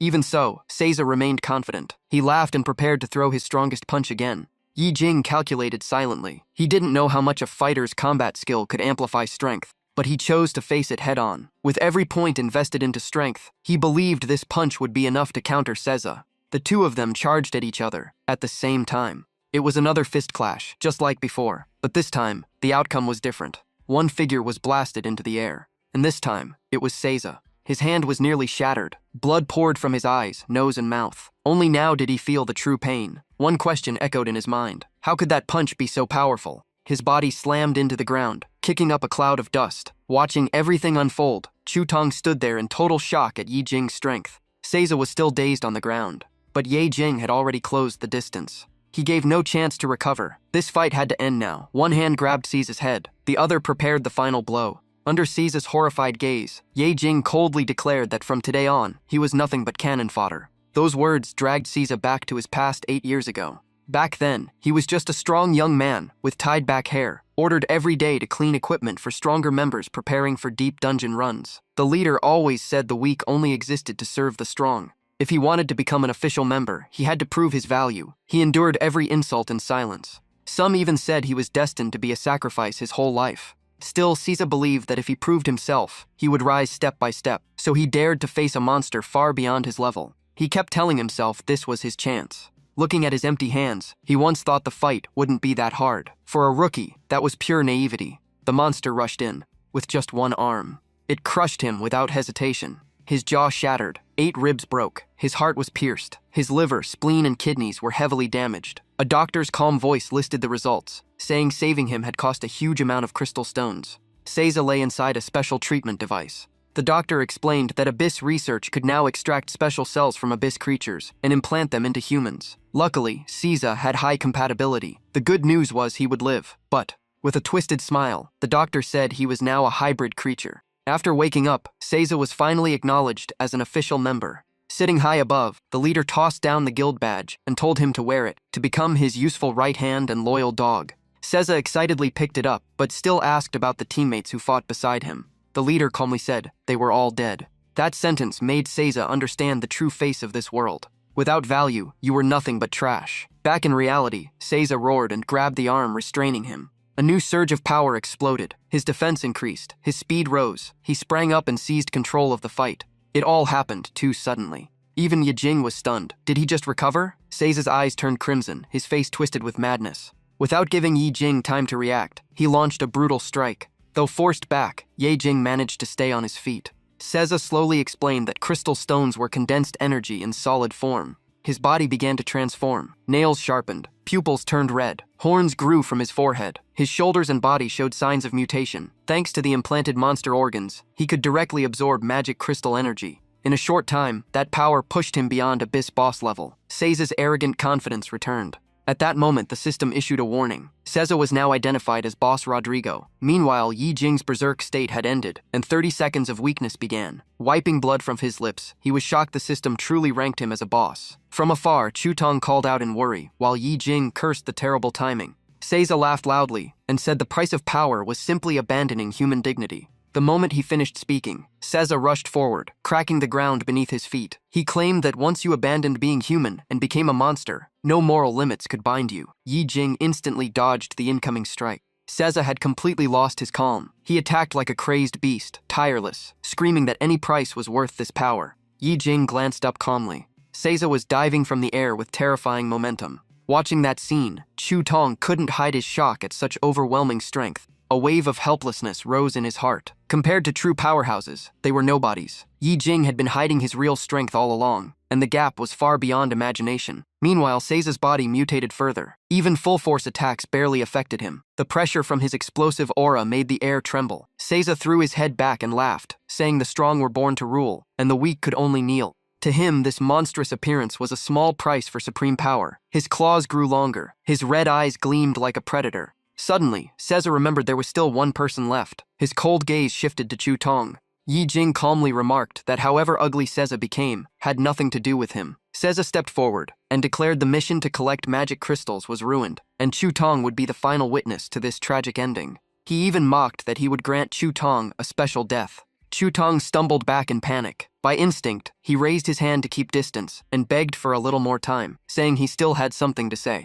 Caesar sneered that a useless bard sure talked a lot. Without listening further, he grabbed Chu Tong by the throat and lifted him up. Even so, he asked if there were any last words. Chu Tong rasped that the only thing he wanted was to leave the abyss alive. Caesar tightened his grip, nearly cutting off his breath. Still, Chu Tong forced out that Caesar wouldn't be the only one witnessing this tragedy. Hearing that, Caesar turned toward the pile of blood demon, remains he had destroyed, and sensed something wrong. From within the regenerating mass of flesh, Ye Jing stepped out unharmed. He casually tossed aside the empty cup and said, thanks to Chu Tong buying time, his weakened state had ended. Raising the blood dream demon in his hand, Ye Jing calmly explained that observing from outside wasn't enough to understand Caesar's body. He had used the demon's special ability to make direct contact and gather all hidden information. Caesar narrowed his eyes. Though he admired his opponent slightly, he couldn't hide his confusion. Was the one he killed just a disguise? When had it started? Yi Jing patiently answered as if giving final words. Power beyond limits always came with a price. A fighter's berserk skill boosted strength briefly, but the cost was 30 seconds of exhaustion.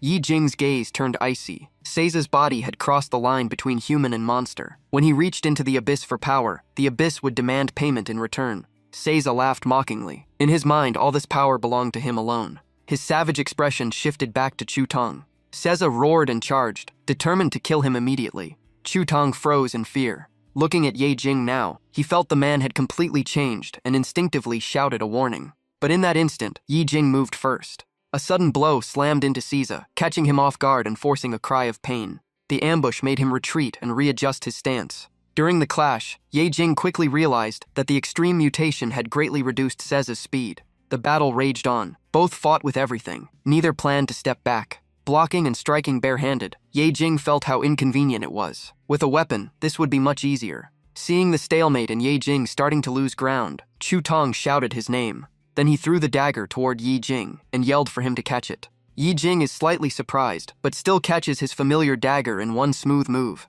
Seiza, fully mutated with dark red spikes all over his body, charges like a wild predator straight at Yi Jing. Yi Jing leaps up and throws a counterpunch, but Seiza blocks it instantly. Right after the clash, Ye Jing shifts direction midair, appears behind Seiza, and leaves a deep slash across his back. After landing the hit, he pulls back at once. Seiza grits his teeth, furious as he realizes every strike targets a vital spot. Yi Jing smirks and reminds him that speed and agility have always been his strongest weapons. Seiza's eyes glow red, blood dripping from his mouth. He roars that this insult will only make Yi Jing's death more painful, because he has reached a higher level of existence. His sharp claws tear through the air, but Ye Jing simply tilts his body and dodges with ease. While evading, Ye Jing coldly asks what this so-called higher existence even means. His fist slams straight into Seiza's face. Ye Jing says to him, he is no different from the demonic creatures crawling in the abyss. Seiza clutches his head and screams. His red pupils suddenly widen as if something inside him is violently changing. His clothes rip apart, muscles swelling unnaturally. The look in his eyes is now that of a true monster. Seeing this, Ye Jing understands Seiza has fallen too deep, and there is no turning back. His gaze turns icy. Staring at the creature before him, he asks if Seiza has heard the call of the abyss. Those words make Seiza's eyes snap wide open. Terror floods his face as if he is seeing something horrifying. He screams for it to disappear and stop dragging him down. Seiza completely loses his mind, punching wildly while shouting that he has proven his worth. He refuses to be cannon fodder and refuses to die. Zhu Tong watches in shock. He realizes Seiza's mind has collapsed, and this is the perfect opening. Yi Jing also shifts his gaze to the out-of-control monster, his expression deadly serious. Seiza spreads his arms and throws his head back, laughing like a madman. At that moment, Yi Jing calls Zhu Tong captain and says his main body is switching positions with the Blood Dream Demon. As Yi Jing's body slowly fades, Zhu Tong panics. Zhu Tong is almost in tears, thinking Yi Jing is about to die, but Yi Jing calmly checks a new system mission. The condition is to defeat Seiza without killing him for a rare reward, and even Yi Jing finds it absurdly difficult. He quickly calculates. Someone like Seiza can never be taken as a prisoner. Even his own team would not accept his current form. Still, the rare reward is tempting enough to try. Before fully disappearing, Ye Jing tells Zhu Tong to keep Seiza distracted for 5 seconds. He also states that killing Seiza is no longer necessary. Yi Jing recalls the demonic creatures of the abyss, and one unchanging rule. Anyone completely demonized no longer belongs to the outside world. As Seiza turns and walks deeper into the darkness of the abyss, Ye Jing understands the abyss has officially accepted him. Seiza's figure fades into the night. Yi Jing remembers the rumor that when the blood moon rises, beasts go mad. This time, the one who lost his mind is human. Somewhere else, a giant spiked monster hides on the cave ceiling. Below, Lao Chen happily collects loot after the battle. Opening a chest he just found, he sees countless skill cards inside and cannot hide his greed. He laughs in excitement, believing this is finally his chance to change his fate. Hugging the stack of cards, Lao Chen imagines new gear and a glorious future. Sadly, he does not notice Seiza standing behind him, eyes crazed and drool dripping. Sometime later, inside a luxurious tavern, Zhu Tong suddenly slams his head onto the table and loudly begs to call Yi Jing big brother, declaring he wants to follow him from now on. Yi Jing freezes with a cup in hand. Embarrassed, he says he is not used to such grand gestures. But Zhu Tong is dead serious, saying those words inspired him to live on and become a king, and he swears loyalty for life. Yi Jing can only sigh. He admits he just said those lines to boost morale, and now he is so embarrassed he wants to hide. But Zhu Tong does not believe that at all. In his eyes, Yi Jing's words helped him find his worth and a goal to chase.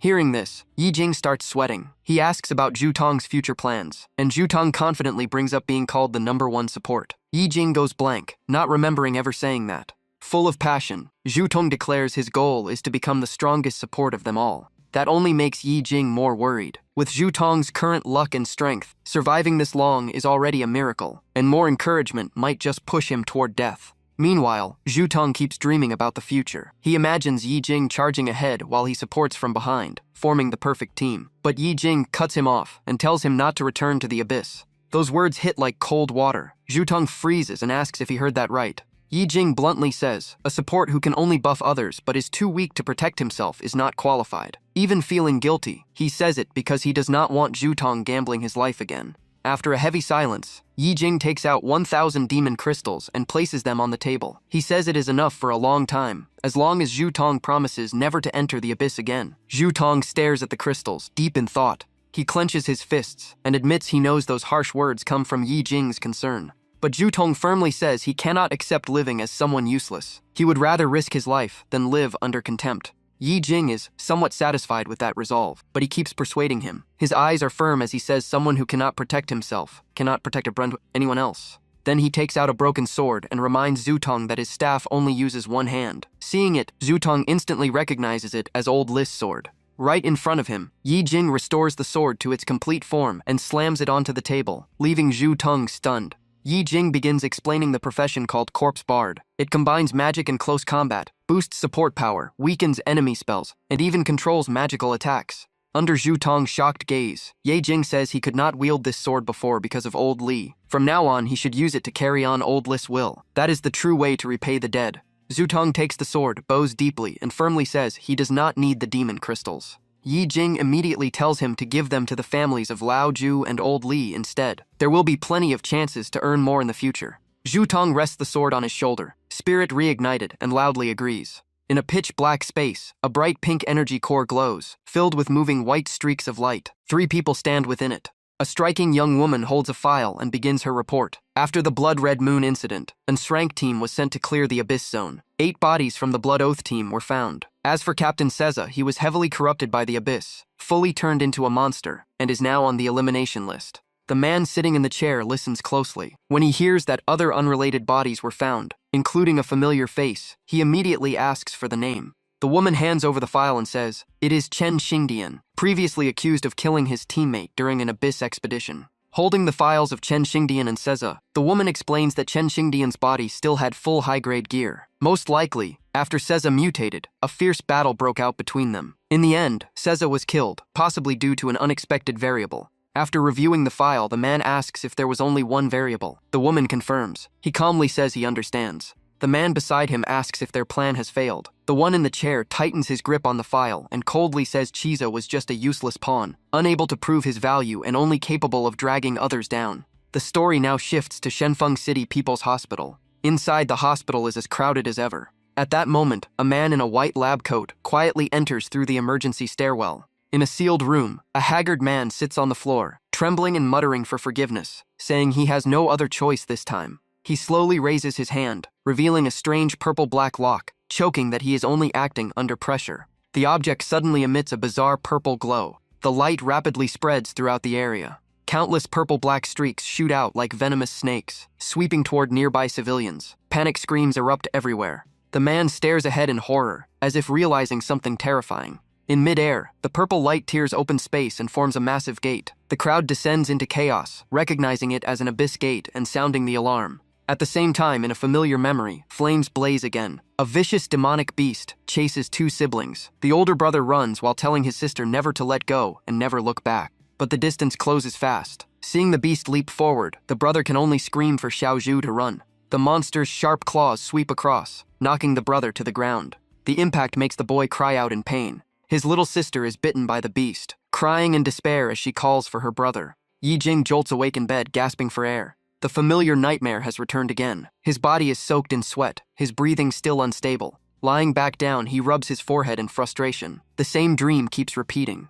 Just then, he suddenly remembers something as he looks at his phone. Not long after, Yi Jing arrives at a flower shop in the city. As soon as he enters, he greets the owner and asks for a bouquet. Sister Zheng smiles and asks if he is visiting his sister again. Yi Jing nods and says work delayed him. Sister Zheng warmly encourages him, saying his sister is lucky to have such a caring brother. She even compliments his new haircut. The earlier image flashes in Yi Jing's mind. A burly uncle once dragged him to try a new hairstyle, a memory that still gives him chills. To change the topic, he helps Sister Zheng carry 2 flower pots outside, and she thanks him happily. As they step out front, 2 military vehicles speed past.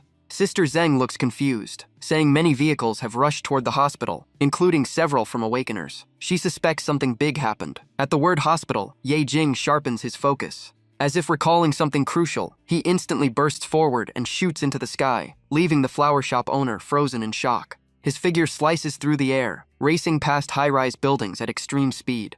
In a short time, he appears at the hospital entrance, where an abyss gate stands open. Orders to seal the area echo non-stop. Seeing the scene, Ye Jing is stunned. He cannot understand why an abyss gate would appear here. The moment he lands, nearby guards notice him. A security officer signals him to step back, stating the area is sealed and civilians are not allowed near. But seconds later, the officer's face changes as if recognizing someone terrifying. He nervously watches Yi Jing walk calmly toward the abyss entrance. A middle-aged man approaches and knocks the guard on the head, scolding him for letting outsiders enter a dangerous zone. The guard hurriedly explains that the young man is the same kind of figure as those who went in earlier, people they cannot afford to offend. Hearing that, the middle-aged man simply tells him to leave it. As Yi Jing moves deeper inside, his eyes are filled with determination. In his heart, only one thought remains. This time, he must save his sister. Stepping through the abyss gate, a massive multi-level castle appears before him. He quickly realizes the abyss transformation has created an entirely new space inside the hospital, far larger than the building outside. After scanning the area, Ye Jing notices most of it has already been cleared. It seems a professional Awakener team entered before him. He bends down and picks up a bottle left on the ground. A bit of blue liquid remains inside. One glance is enough for him to know this is an expensive item used by wealthy hunting teams. A similar blue potion appears in his hand. After checking, he confirms it is a large mana recovery potion, restoring 85 mana instantly, reducing fatigue, and cutting mana consumption in half for the next 30 seconds. Holding the potion, Ye Jing calculates silently. This time he plans to enter the abyss alone to find Xiaoju, so his mana usage will far exceed normal. Every preparation must be precise. After walking further, he stops as 2 separate paths appear ahead, leading in different directions. A faint purple glow flashes in his pupils as he activates his observation ability. A system panel appears, stating that once a path is chosen, the other cannot be returned to. Yi Jing crouches to examine the marks on the ground and deduces they were left not long ago, likely by the earlier hunter team. If their goal was rescue, then he should choose the opposite path to increase his chance of finding Xiao Zhu. Picking up one of the markers, he turns and heads the other way. He cannot help but think this abyss is unimaginably vast, possibly requiring every branch to be cleared before reaching the deepest zone. He quickly pushes aside the thought. For ordinary people trapped here, every second is deadly. He must race against time. As he runs, he notices a long red carpet stretching ahead. This suggests no one has stepped into this area yet. Looking back, Ye Jing sees the previous path completely sealed by a purple light barrier. The retreat is gone. He takes out a staff with a strange eye embedded at the top, recalling its function. If he gets lost in a maze, it can at least record part of the terrain. Gripping the staff, he activates it. The system announces that the Eye of Argos has been used. He immediately requests to open the map. The reply states the map cannot display the current area. Observing his surroundings, Ye Jing understands why others left manual marks. Here, almost all navigation methods are useless. This must be one of the Abyss's special rules. Just then, from a door swallowed in darkness, a twisted mass of flesh with countless tentacles crawls in. He instantly turns around, tightening his grip on his weapon, wondering if this is a trap mechanism. But he quickly dismisses the idea since he heard no activation sound. Yi Jing focuses on sensing every movement. The space is eerily silent. In that very moment, danger erupts from behind him. A shadowy figure holding a massive axe suddenly slams down from the rear. Acting on instinct, he narrowly dodges the fatal strike. After flipping, he plants one hand on the ground and stabilizes himself. Without hesitation, he dashes forward and unleashes a powerful horizontal slash. The blade splits the enemy in half, but a system notification shocks him. The attack is completely ineffective. Seeing this, Ye Jing immediately considers that the monster may be immune to physical damage. In an instant, the severed body fuses back together as if nothing happened. It then roars and releases a terrifying sonic wave. He tries to cover his ears, but it is useless. Blood spills from his senses, and the system warns that he has entered a deafened state. His environmental awareness is severely reduced. Only now does he realize he made a massive mistake by underestimating the abyss. Enduring the pain, he searches his memory about this creature. After a few seconds, he recalls it is a monster that operates under special rules. A memory surfaces. 3 years ago, he once sat among scattered demon crystals, with massive strange-shaped stones before him. Back then, he was panting while cautiously observing the bizarre statues, feeling uneasy. The stone statues all resembled humans, with wings on their backs, like angels. He even felt relieved, thinking it could have been something worse. After confirming they were just statues, he calmly collected every demon crystal on the ground, reminding himself not to waste a single piece. But outside his sight, the statues had already begun to move, silently watching his every action. At that moment, he senses something wrong, and instantly turns around. In front of him are countless re-dyed creatures, reaching toward him, at the same time. Yi Jing jumps up in shock. Just seconds ago, they were nothing but motionless stones. A man nearby shouts a warning. Never turn your back on them. Always keep them in sight. They are crying stone demons. The name alone sends chills down Yi Jing's spine. Hearing the voice, Yi Jing almost turns his head again. The man yells for him to stare at the statues, not at him. Yi Jing quickly obeys. The man explains that monsters in the demon abyss act by strict rules. The higher the rank, the more terrifying the rule. These shrank-crying stone demons do not hunt actively, but once someone sees them, they turn to stone and lock onto that target. He continues that the moment the target looks away, they move at horrifying speed and can kill most awakeners instantly. Yi Jing asks what to do next. The man tells him to follow orders exactly. Keep staring at them and slowly back toward the door. Do not blink. Yi Jing wipes his sweat and nods. They begin stepping back. Step by step, they leave the dangerous room. But suddenly, Yi Jing kicks a loose stone on the ground. He loses balance and falls, demon crystals scattering everywhere. The man beside him turns pale. The statues open their eyes at once, letting out eerie screams as they come to life. They slowly approach. In desperation, the man grabs a lever fixed to the wall. He pulls it down with all his strength. A massive stone wall crashes down, sealing the entrance. Yi Jing lies on the floor, still shaken. He sighs in relief and thanks the man. The man laughs and says he is lucky. If he had charged them head-on like others, he would be dead without hurting them at all. The man proudly adds that while he lacks combat power, his survival experience is second to none. The memory ends. Back in reality, a flame appears in Yi Jing's hand. His past experience still holds value. A faint golden light spreads from his body. If the enemy is immune to physical damage, then magic must be the key. Without hesitation, he raises his hand to cast Great Explosion Flame. But the moment he activates it, his expression changes. The fire feels wrong. The familiar red flame turns green, and the energy surges far beyond before. Feeling the terrifying heat, Yi Jing curses inwardly. The control over fire here is clearly distorted. With no choice, he extinguishes the flame. Most of his combat style relies on fire. Meanwhile, the monster swings its scythe again. As the attack closes in, an image of a hunting wolf flashes in his mind. With boosted speed, he narrowly avoids the strike. Wiping blood from his mouth, he frowns. Xiao Zhu is still missing, yet he is already stalled in the first room. Unacceptable. The enemy is immune to physical damage, but fights in close combat. Something does not add up. The monster gives him no time to think, and charges again with its scythe. A red arc slices through the air. Yi Jing leaps high and dodges. But the creature keeps chasing, without pause. He draws his blade and blocks the descending scythe directly. At the moment of impact, his purple eyes flash. A sudden thought hits him. This attack can be blocked. While evading the next strike, he pieces everything together. He finally understands the ability. This evil spirit only materializes when it attacks. Dodging again, he notices the scythe has not yet been withdrawn. That means during that window, it loses physical immunity. Seizing the rare chance, he bursts forward. The blade in his hand tore through the air like lightning and sliced across the enemy. Yi Jing calmly realized that once it started attacking, pure physical damage became its fatal weakness. The moment it was hit, the monster's body erupted in a blinding red glow. Yi Jing looked up at the floating energy sphere above, with a dark expression. The red sphere shook violently, like something inside was about to break out. Just seconds later, the monster's figure appeared once again. This time it was twice as large, wrapped in heavy evil aura. Yi Jing smirked. So this was its second evolution. The monster roared and pulled all nearby energy into its body. Feeling the rising pressure, Yi Jing started thinking about survival. His hearing was wrecked by the earlier scream, and his awareness was crippled. Maybe it was time to activate Immortal Blood Cloud Body. But he shut that idea down instantly. The skill was still on cooldown for at least 30 more seconds, and his mana couldn't handle that insane drain back to back. The monster suddenly accelerated and swung its scythe straight at Yi Jing.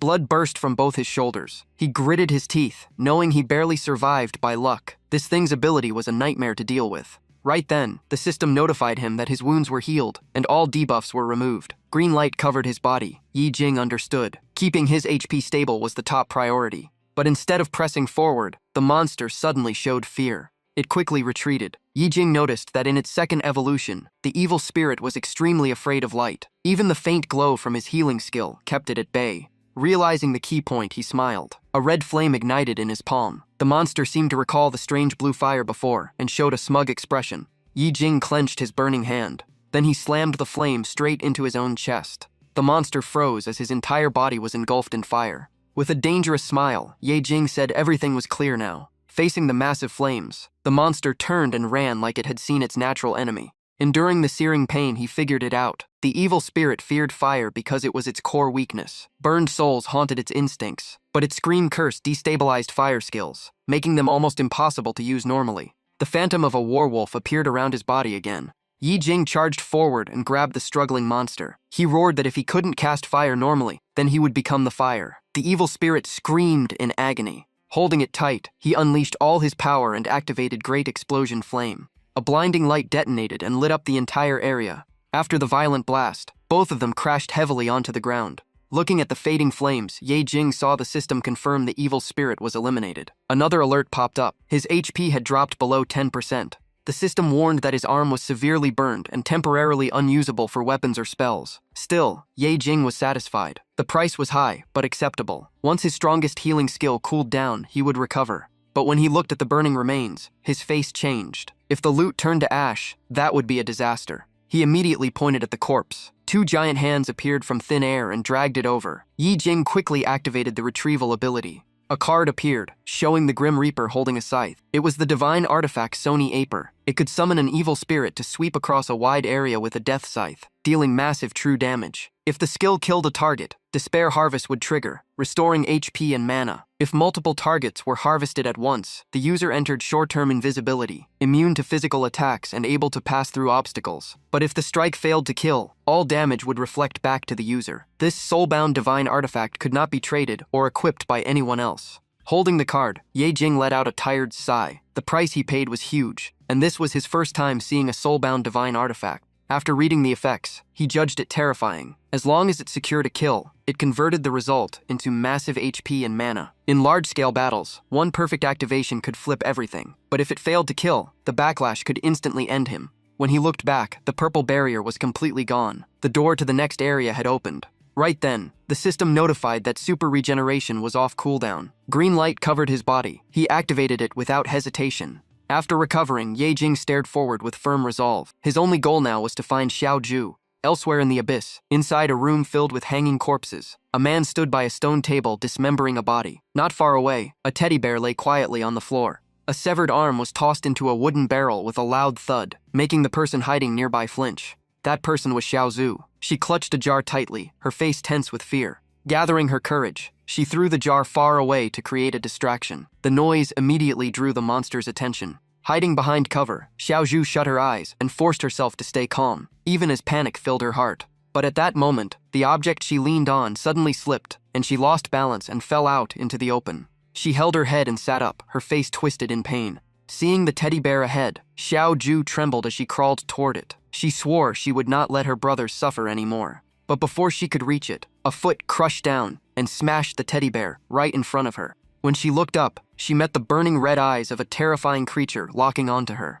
The monster opened its mouth full of sharp teeth and let out a piercing roar. In the blood-soaked room, a massive creature several times taller than her slowly closed in. Terrified beyond control, Yoon burst into tears and screamed for someone to save her. Just as the monster's weapon was about to fall, a figure suddenly rushed in from behind and struck its back. The creature's eyes widened in shock. In a single instant, its body was split cleanly in two by a sharp blade. Ye Xiaozhu stood frozen, unable to believe what she had just seen. In front of her stood a man holding a great sword, steady like a true warrior. It was Wu Ming. She let out a breath of relief and immediately guessed his identity. He was a hunter. The man coldly turned and walked away without even glancing at her, forcing her to call out to him. In fear, she grabbed his leg and begged him to take her out of this nightmare. He calmly replied that this area was already cleared, and she could survive if she stayed. But if she insisted on following him, her chances of dying would be extremely high. Even as she called after him, she made up her mind to live on and reunite with her brother one day. It was their promise. The story shifts back 7 years. Ye Jing stood in silence as the doctor told him his sister's spine was severely damaged. Keeping upper body movement was already a miracle. In a low voice, he asked in despair if that meant she would never stand on her own again. The doctor confirmed that modern medicine could barely treat this kind of injury, but the word barely sparked hope in Yi Jing's eyes. He immediately asked if there was any chance at all and what he needed to do to save his sister. The doctor explained that science had no answer, but in the abyss, miracles had happened before. Recently, items and healing methods beyond scientific understanding had appeared there. If her injury was linked to abyss monsters, the solution might also lie there. Hearing that, Ye Jing looked at his own hand and swore that if a cure existed in the abyss, then as long as he could enter it, his sister still had hope. The doctor warned that only those with a profession were qualified to enter the abyss. Ordinary people stepping inside were walking to their deaths, and the daily treatment alone cost nearly 8,000 yuan. Yi Jing immediately stood up, bowed in thanks, and promised to find the money. He only asked the doctor to keep treating his sister. Before leaving, the doctor said he would try his best, but the medical bills had to be paid on time. Ye Jing swore he would do whatever it took. In the hallway, he heard people whispering about his situation. Their words made his expression heavier. His parents died on the same day, and his sister was crippled. Everything rested on him. The pitying whispers continued, but he only gave a faint smile. The moment he entered the hospital room, he greeted his sister with a bright smile. She immediately asked where he had been. Sitting beside her bed, he said he had spoken with the doctor. Then he mentioned he was about to go to a place called the Abyss. Hearing that name, the girl grew uneasy and asked if it was really safe. He kept smiling and reassured her. There was nothing to fear, just follow the rules. Then he suddenly remembered something. He took out a teddy bear and said he could not stay by her side often, so this bear would protect her in his place. Sensing something wrong, she burst into tears. He was her only family left. She begged him not to risk his life. Yi Jing forced a smile and said he found a high-paying job, enough to cure her legs. She just needed to wait a little longer, and she would stand again. The girl firmly said that if the money meant he had to fight monsters, she would rather stay in a wheelchair forever. Yi Jing reached out his hand and made a pinky promise. He swore he would never gamble his life. He told her to hook fingers as proof. Thinking about her brother entering the abyss for her sake, Ye Xiaozhu felt even more anxious. She did not want him risking everything. She clung to him and begged him never to do anything dangerous. Hearing that, Wu Ming glanced over in surprise and commented that this girl truly valued her life. He casually grabbed her collar and lifted her up, warning that if monsters targeted her, he would not protect her. Back in her wheelchair, Ye Xiaozhu sighed in relief. At least it was not damaged.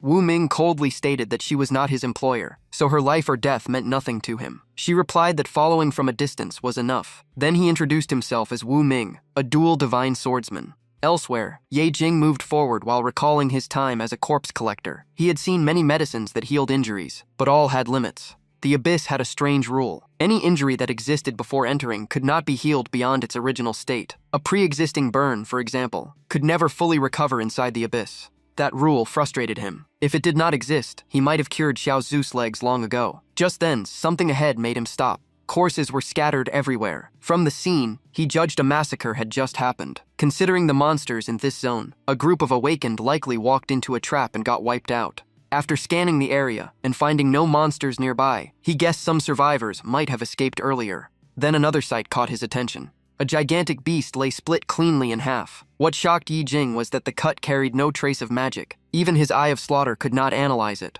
Observing the bodies, he noticed most victims were speed or intelligence types. It suggested the killer relied purely on overwhelming strength. His fighting spirit surged. In Yi Jing's judgment, whoever did this was far beyond the dead awakened, on a completely different level. In the dark and silent corridor, the sound of wheels and footsteps echoed clearly. Suddenly, Wu Ming stopped walking, startling Ye Xiaozhu.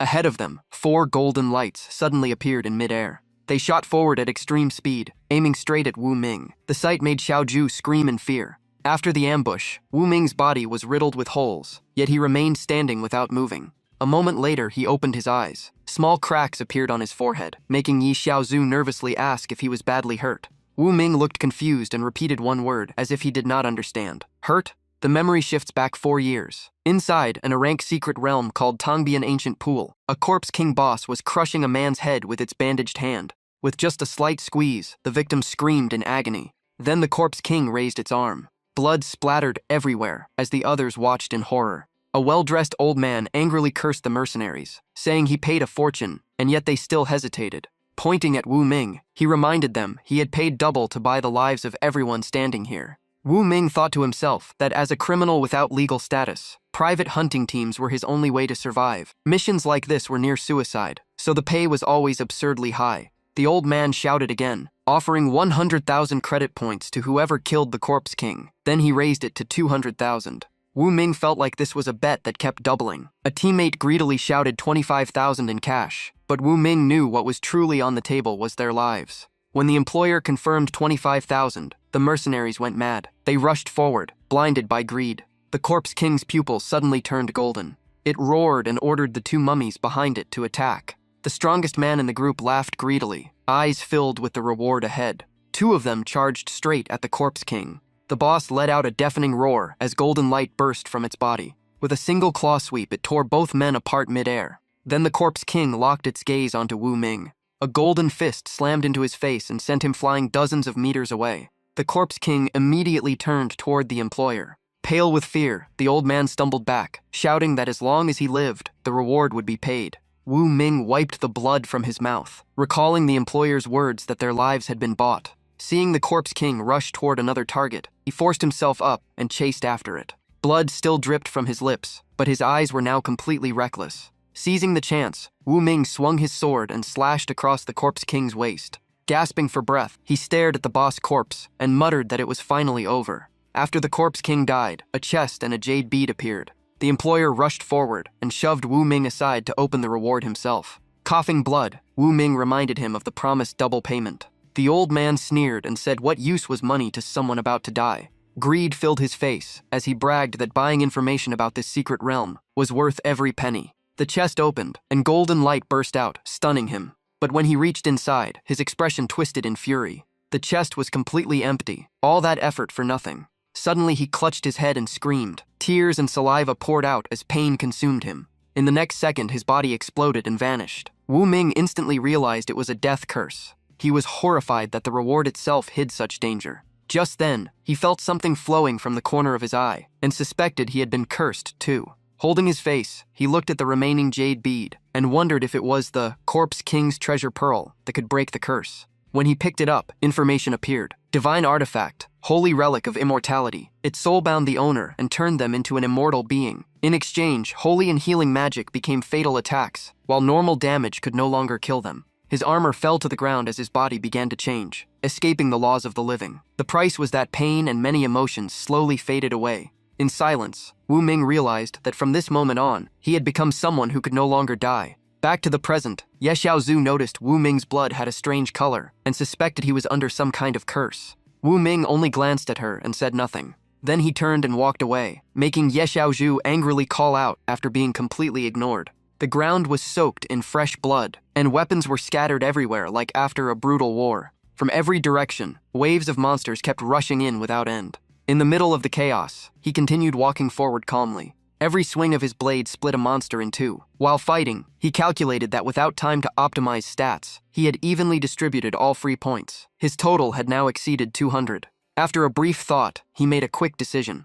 A sudden attack brushed past his head. He threw a counterpunch and reassessed the situation, knowing no one could predict what waited in the next room. Watching endless waves of monsters appear, he knew one wrong judgment about his condition could cost him his life. He leaped high, passed over his enemy's head, and cut it down mid-air. But the moment one fell, another instantly filled the gap, giving him no time to rest. Surrounded, he spun his blade and activated Dagger Frenzy. Just then, the system warned his mana had dropped below 5. Cold sweat ran down his back as he realized his magic was almost gone. A monster lunged at him. Even so, he stayed calm. Purple energy began gathering densely around his fist. He threw a straight punch, choosing pure attribute power over mana-consuming skills. Seeing more monsters flooding in from afar, he felt irritated. This fight had no end. After clearing 4 rooms in a row, exhaustion piled up. His max mana was now only half of what it was. All mana potions were gone, except for the special one he got upon entering the abyss. Charging into the horde, he reminded himself that item was too precious to waste unless absolutely necessary.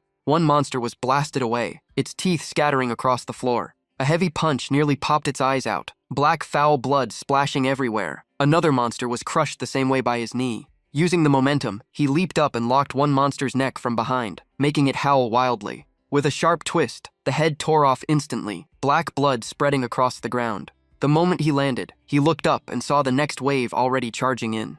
In his hand, the Death Soul card glowed blood red, activating the divine artifact Soul Reaper. The phantom of the Grim Reaper condensed and rushed into the horde. He knew the side effects well and rarely used it, but against dying targets, Despair Harvest gave insane recovery. Before the monsters could react, a red streak pierced through their formation at unbelievable speed. The system announced the special effect of Soul Reaper had triggered. HP and mana began restoring as green light wrapped around him. In an instant, both HP and mana returned to full. He exhaled in relief, saving a mana potion and avoiding super regeneration. Even though the system warned that overusing card skills would increase cooldown time, he did not care. Something on the ground had caught his attention. After stepping on it, he looked down and saw a pair of glasses. At that moment, a nearby barrel made a noise, and he immediately asked who was hiding inside. The barrel tipped over, and a trembling arm reached out, begging not to be killed, and claiming to be just an ordinary person. Yi Jing silently observed. The man tried to stay calm and pointed at the glasses in Yi Jing's hand, saying they belonged to him. After getting them back, the man looked relieved and introduced himself as Song Qingshan, a doctor and researcher here. He explained that earlier, for unknown reasons, a massive number of monsters suddenly appeared in his work area, just like the ones Yi Jing had killed. Terrified, he rushed into a random room and hid inside a storage box. With a blank face, Yi Jing asked if anyone else was still alive. Song Qingshan scoffed at the question. This was a hospital inside the abyss. Even healthy people could barely survive, let alone disabled patients. Yi Jing grabbed his collar and demanded an answer. As a doctor, those words were heartless, but Song Qingshan felt no guilt. He said he was a doctor, not an awakened, so saving himself came first. Forcing a stiff smile, he carefully asked if Yi Jing was sent here to rescue him. With clear contempt in his eyes, he urged Yi Jing not to waste time. Just get him out, and the Lionheart Beast would pay generously. Hearing that name, Yi Jing frowned. You mean Seza? The golden lion badge flashed in his mind, along with the notice of gaining 150 free attribute points after killing Seza. He remembered Zhu Tong picking up that badge and saying it belonged to an organization called Lionheart Beast. From what he knew, it was a famous hunting group that only accepted top-tier elites. Even Ye Jing had to admit their entry standards were insanely high. Back to the present, he walked right past Song Qingshan. The man panicked and shouted that he was heading away from the exit. Yi Jing tilted his head and asked if he ran here from the treatment ward. Song Qingshan confirmed and even advised him not to bother saving the disabled since they couldn't pay. Yi Jing replied coldly that he wasn't looking for an exit. His goal was ahead, where his sister was trapped. Song Qingshan finally sensed something was wrong. He nervously asked if Yi Jing wasn't sent by Lionheart Beast after all. Yi Jing calmly confirmed. He was just a corpse collector in the abyss. His pupils slowly turned purple as he said in an icy tone that he wasn't some world-saving hero. Then he turned and headed toward the purple light gate. Song Qingshan hurried after him. Still unwilling to give up, he explained that the area had turned into a giant maze. Keep going, and they'd get lost in endless paths. Realizing he still had value, he offered to guide the way. They could find Yi Jing's sister and escape safely together. Even without a reply, Song Qingshan assumed approval and stepped through the teleport gate, non-stop talking about directions. Yi Jing followed right behind him. On the way, Song Qingshan cautiously asked which hunter team he belonged to. Yi Jing answered shortly. He wasn't part of any organization. That shocked him. In this era, lone hunters were extremely rare. Song Qingshan kept rambling. Strong fighters were recruited by top guilds like Tatus, Investment Tower, Leo 1, Lionheart Beast, and Cloud Peak. They paid well and had resources to dive into the deepest abyss layers. He even offered to recommend Yi Jing after they got out. Annoyed, Ye Jing finally cut him off. If he wanted to guide, then stay quiet and focus on finding Ye Xiaoju. The moment he heard that name, Song Qingshan's face changed. Cold sweat ran down his back. He recalled the files of 2 girls who joined the experiment, and the conversations from before. Back then, a man across from him had smirked and said there was no need to care about the girls' backgrounds. One of them was Ye Xiaoju, living only with her older brother. The man mocked that her brother was just a corpse collector in the abyss. If he died someday, no one would even notice. The other girl was Lin Shuyan, whose life collapsed after her father left prison. At the time, Song Qingshan wondered how to persuade them to join the trial. The man calmly said people like them required almost no effort. He explained how he manipulated Lin Shuyan. He told her that staying alive only increased her family's burden and medical costs on her unemployed father. He even planted the idea that her father visited less because he saw her as a burden. Then he shifted his focus to Yi Xiaozu's file. In front of the girl, he kept saying her brother risked his life every day to pay for her treatment. He asked if she wanted him to live safely. Hugging her teddy bear tight, the little girl nodded nervously. Seeing her waver, he offered something sweeter. A chance to change fate, stop being a burden, and maybe even awaken as an awakened. Both girls agreed quickly. Lin Shuyan volunteered to go first, and Ye Xiaozhu wished to stand on her own so her brother would not suffer for her. Watching them sign the papers, the man smiled slyly and pushed the agreement forward. After it was done, he bragged that manipulating desperate kids was easy. Song Qingshan chimed in, saying even society's rejects could become useful tools. He kept flattering the director, denying his own credit and praising the man as the true genius. He claimed this research would break power limits and benefit society. The director, clearly pleased, boasted that each abyss cell was worth hundreds of millions of dollars. It could open a fast track to greater power. When a researcher asked if they could begin, he immediately gave the order. The needle pierced the IV system. Experiment number 1 officially began. The purple solution slowly seeped into the girl's body.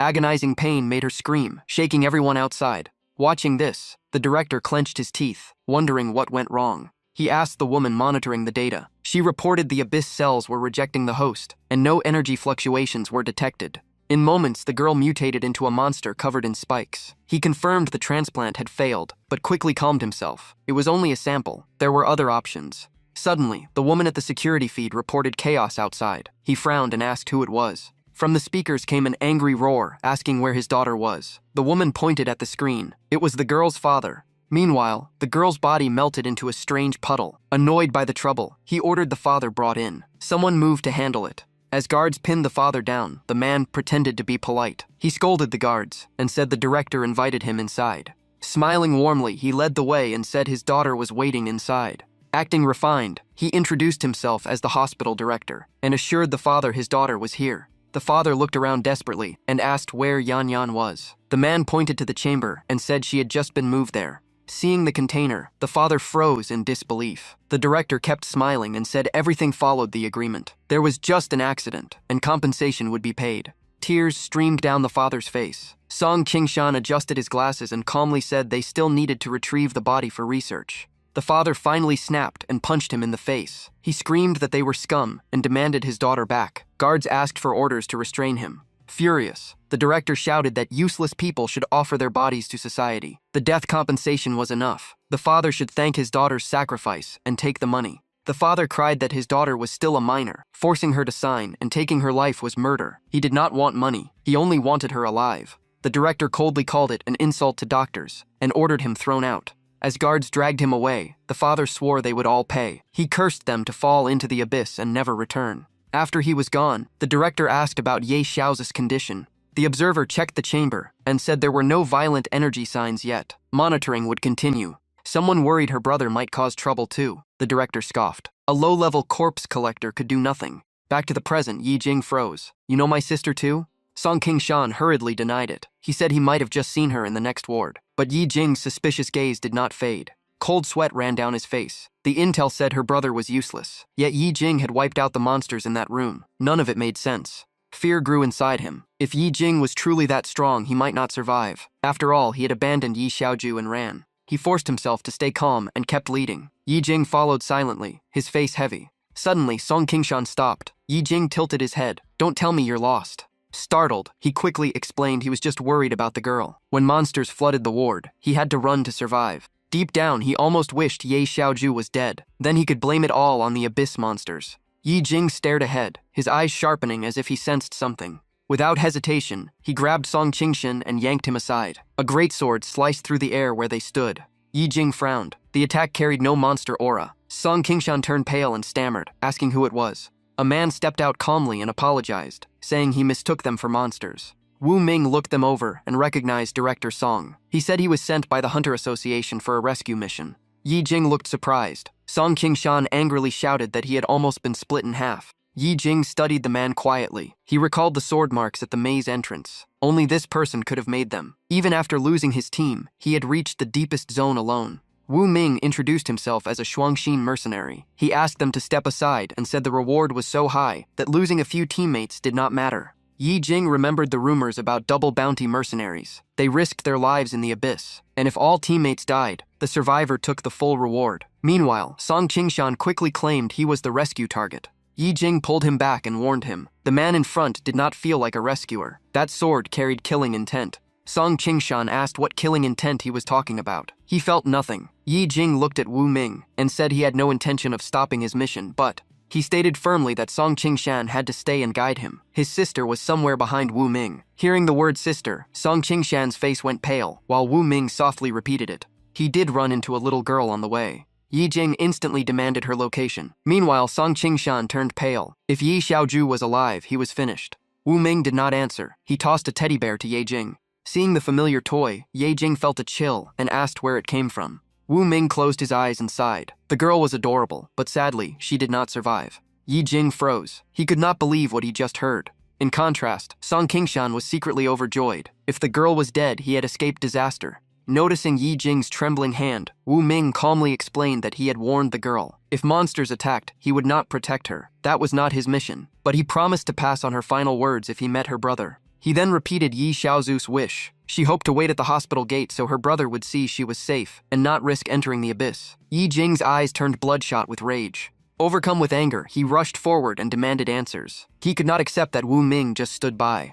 Wu Ming remained indifferent. A mercenary only completed the mission and took the pay. Nothing else mattered. Raising his sword, Wu Ming said coldly that anyone who traveled with him would likely die. In the end, he was always the sole survivor. The clash sent Yi Jing flying back. Wu Ming's voice stayed calm. Even after the warning, the girl chose to follow him. That outcome was partly her choice. Hearing this, Yi Jing exploded with fury. He gripped his weapon and charged again, demanding his sister's location. Wu Ming blocked easily and made an offer. Hand over Song Qingshan and he would reveal where Ye Xiaozhu was. Ye Jing refused without hesitation. As they faced off, Song Qingshan suddenly trembled and shouted that he agreed.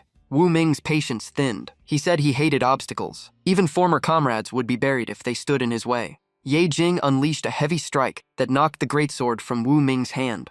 Seizing the moment, he threw a punch, thinking Wu Ming was harmless without his blade. Wu Ming caught the punch with one hand. Yi Jing's expression darkened. His other hand drew a dagger and stabbed forward. That attack was also stopped in Wu Ming's palm. With a squeeze, the dagger flew away. A skill effect triggered. All of Yi Jing's weapons were disabled for 8 seconds. Without pause, Wu Ming slammed his head into Ye Jing and sent him crashing back. Pulling away, Yi Jing admitted. He thought the greatsword was Wu Ming's main strength. He did not expect such terrifying close combat. Wu Ming explained that double bounty mercenaries were sent to the deadliest zones. If they lost their weapons, they fought with their bodies. Those skills were forged near death, and he had not even used full power. He declared confidently that once the great sword returned to his hand, Ye Jing would stand no chance. Golden light gathered around the blade. Wu Ming muttered the skill name, Rockbreaker Slash. Yi Jing analyzed quickly. The greatsword was powerful but heavy and not the fastest. Strike before it finished, and the rhythm could be broken. But in the next second, Wu Ming dashed forward like a storm.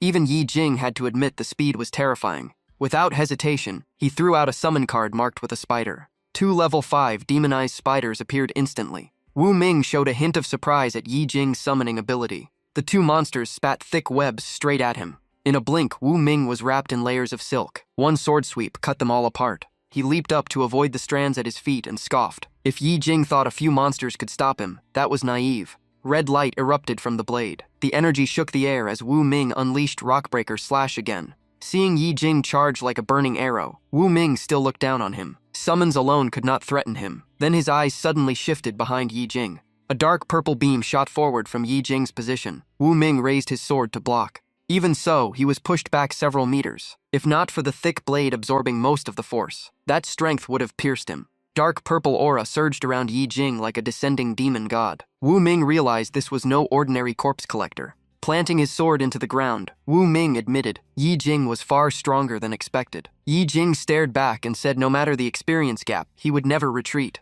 Gritting his teeth, Ye Jing asked one last time, "Where is my sister?" The scene flashed back. Sitting in her wheelchair, Ye Xiaozhu asked Wu Ming who was stronger, him or her brother. After cutting down a monster, Wu Ming answered without hesitation, her brother. Ye Xiaozhu beamed with pride. In her eyes, Ye Jing was the best in the world. Even as a corpse collector, he fought every day to change fate. She admired him deeply. Wu Ming said corpse collecting was usually the lowest class job, barely related to strength. Ye Xiaozhu blushed and argued that her brother was still stronger than him. Smiling brightly, she said one look into her brother's determined eyes, or the warmth of his hand on her forehead, proved how strong he was. Wu Ming grew curious and said he would like to meet him someday. She happily promised to introduce them. Back to the present, Wu Ming studied Yi Jing's gaze. It was the look of someone who had crossed life and death many times. He felt rare respect. An empty mana bottle rolled to Yi Jing's feet. He licked his lips. This was his last potion. Checking Wu Ming's stats, he saw a normal health bar, a two-handed swordsman class, and reasonable vitality. After quick calculations, Ye Jing believed that with berserk enhancement, critical hits, stacked effects, and a weak point strike, a few moves might be enough. But something felt strange. Other class users wore full armor. Wu Ming carried almost no protection besides his greatsword.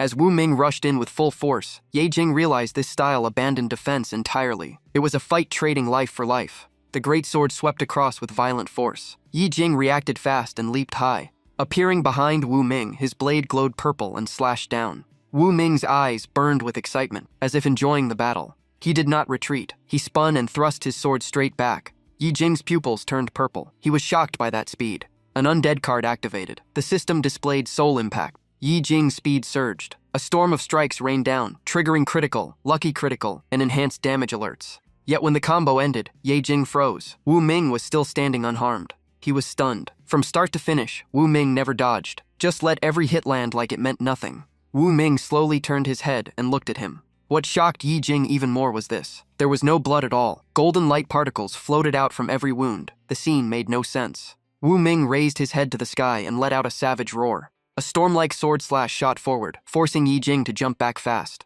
A dark purple energy sphere quickly formed in Ye Jing's palm. From the ground, countless arms covered in ancient runes burst out and grabbed Wu Ming at once. Even restrained, Wu Ming laughed wildly. The fight was only getting more fun. Ye Jing breathed heavily and stared at him. In the tense silence, Wu Ming calmly revealed the truth. He could not be killed by normal attacks. Ye Jing was shaken to the core. Wu Ming looked at his fist and spoke slowly. In the abyss, there are things far beyond modern science. Classes, skills, attributes, even equipment. His body looked like a cracked statue. Then he mentioned something even greater. It was called the Origin Curse, the price gods demand for power beyond limits. He recalled facing a Bastier corpse king, the despair back then carved into his soul. Even terrified of death, he kept stepping toward it to steal power. Gods never follow logic. Sometimes they grant strength just for amusement. Wu Ming burst into mad laughter. More cracks spread across his body. He concluded that Ye Jing's power belonged to the same kind of existence. His roar grew louder as the cracks widened, but he kept talking. Every gift from the gods comes with a price. One day, the most precious thing will be taken away. Watching the golden particles fall from Wu Ming, Ye Jing's face changed. He recognized the trait, Immortal Being. It was one of the strongest traits ever recorded. As long as the power source remained, the user could revive almost endlessly. Ye Jing's expression turned heavy. At the same time, Wu Ming raised his hand and slowly stood up from the rubble. He calmly said that at the moment he almost died. Back then his hand had touched eternity. In his memories, every time Wu Ming walked out of an abyss gate, rumors followed. He was always the only survivor. Some said he had twisted luck. Others claimed he killed teammates for the reward. No proof existed, but his name spread through the mercenary world. Many refused missions if Wu Ming joined. They did not want to be sacrifices. Standing firm again, Wu Ming said in a low voice that he had accepted the full price of eternity. Holding a half-broken greatsword, he still looked confident. Even if he had died long ago, this existence could last forever. Ye Jing narrowed his eyes, fully on guard. Golden energy quickly restored the broken blade. Wu Ming shot into the air and activated Death Wish. When his HP dropped below 33%, all damage taken increased by 100%, and his own damage doubled. Seeing that effect, Ye Jing understood. Combined with the Origin Curse, this build was nearly game-breaking. At that moment, the Bloody Nightmare card was summoned. Wu Ming's greatsword came down with terrifying force, aiming straight at Ye Jing. His body was instantly sliced in half. But thanks to the card's effect, the two halves fused back together. Ye Jing used the chance to escape the attack range. The dark purple energy around his hand exploded like never before. Meanwhile, Wu Ming kept charging power for the next strike. A shield suddenly appeared and blocked the sword path. Ye Jing felt a sharp headache. Breaking Wu Ming's immortality would not be easy. Wu Ming still looked certain of victory. In a direct clash of power, he believed he would win. The pressure forced Ye Jing to retreat again and again. At that moment, the Death God Soul card activated. A grim Reaper-shaped divine weapon appeared on the battlefield. The Death God Soul rushed forward and slashed down. Wu Ming was briefly surprised. He recognized it as divine weapon control. By instinct, he swung his greatsword, but the blade passed through like it hit empty air. The Death God Soul spun and countered, leaving a cut on his shoulder. Wu Ming quickly understood. This was not a real entity, just a special skill effect. Ye Jing took the chance to explain. Any target killed by this skill triggers Despair Harvest. It restores his HP and mana. In Wu Ming's current state, the effect almost triggered with every strike. He added that immortals survive because of massive mana reserves. The HP bar is just a disguise. The real key to Wu Ming's survival is that near-limitless mana pool. Hearing that, Wu Ming could not hide his surprise. He admitted Yi Jing's analysis and intel gathering were far beyond normal. Yi Jing smiled faintly. In the abyss, all power follows rules. No matter how hard the puzzle, there is always an answer. Overpowered fighters are often glass cannons. Huge damage, fatal weakness. He pointed out that Wu Ming fought recklessly on purpose. No armor, always charging head-on. It made enemies believe he had no weakness and forced them into maximum tension. Wu Ming nodded calmly. Surviving the abyss means exploiting rules. But that also means everyone has weaknesses, even Yi Jing. Then he mentioned another aspect beyond strength, speed, stamina, willpower, or luck. Yi Jing replied with confidence. Unlike most class holders, he distributed all his stat points evenly. He called himself a true hexagon warrior. The moment he finished speaking, he charged. The goal was clear. End it before Wu Ming fully recovered. Wu Ming quickly raised his sword to block. Deep down, he admired Yi Jing. His speed, strength, and reflexes far surpassed others his age. A sudden thrust came, but Yi Jing dodged lightly. He even bragged that from combat skills to raw power to overlooked talents, he had studied them all. As he spoke, his blade swept sideways at shocking speed, cutting across Wu Ming's back. Yi Jing already had a plan. If physical attacks could not kill him, then he would drag the fight out and drain his mana. Once the energy ran dry, regeneration would stop. Without giving him time to think, Wu Ming dashed in with a lightning-fast strike. The Death God Soul card activated once again. The Grim Reaper swung its scythe and severed Wu Ming's sword arm. Watching golden sand flow from his shoulder, Wu Ming realized his mana loss was slowing his regeneration. Yi Jing seized the advantage. In a battle of attrition, he would be the final winner. Yet Wu Ming did not waver. Every puzzle has a solution. If combat was not Yi Jing's weakness, then another flaw must exist outside that field. As his arm slowly regenerated, Yi Jing's eyes suddenly fell on a teddy bear on the ground. He wondered when it had dropped. The moment Yi Jing was distracted, Wu Ming closed the distance at extreme speed. With no fancy moves, he grabbed Yi Jing's head and slammed it hard into the ground. Killing intent filled his eyes. Anyone who stood in his way deserved no mercy, even former comrades. But Yi Jing was different. Yi Jing was shocked to realize Wu Ming still retained some humanity. Wu Ming said even knowing the one Yi Jing protected was no saint, he still chose to block him. His tone turned serious. If you had to choose between your little sister and Song Qingshan, who would you save? Hearing that, Yi Jing's face changed instantly. He cut him off, insisting Yi Xiaoju was still alive. Wu Ming denied that assumption. He never said she was dead. The teddy bear was proof he knew where she was. With a faint smile, he explained the bear was only for trust. The girl was not as fragile as people thought. Yi Jing's mind was in chaos. He demanded answers. The story shifted back a few hours earlier, deep inside a dark tunnel. At that time, Wu Ming was swinging his great sword against a massive monster. Meanwhile, another creature had already captured Ye Xiaoju. She cried in fear, remembering Wu Ming once said he would not protect her. She was not his client. Her brother's face appeared in her mind, his promise to earn enough money to heal her legs so she could stand again. Desperate but unwilling to give up, she closed her eyes and prayed. She did not want to be a burden. She begged for power, even just for a moment. Suddenly, her eyes lit up with a strange purple glow. The monster in front of her froze in confusion. In its vision, a terrifying shadow seemed to appear. A notification popped up. The class evolution inheritor had awakened. A giant brown bear appeared, far larger than the monster. With a single swipe of its claw, the monster was torn into pieces. At the same time, Wu Ming cut off the other creature's head, ending the battle completely. After finishing everything, he walked toward the door ahead. But then he stopped and looked back at the girl. Seeing the giant bear, he guessed that ordinary people who successfully fused with abyss cells often awakened classes. Maybe she was the same, just like that father once said. Despite its massive body, the bear was crying with tears streaming down.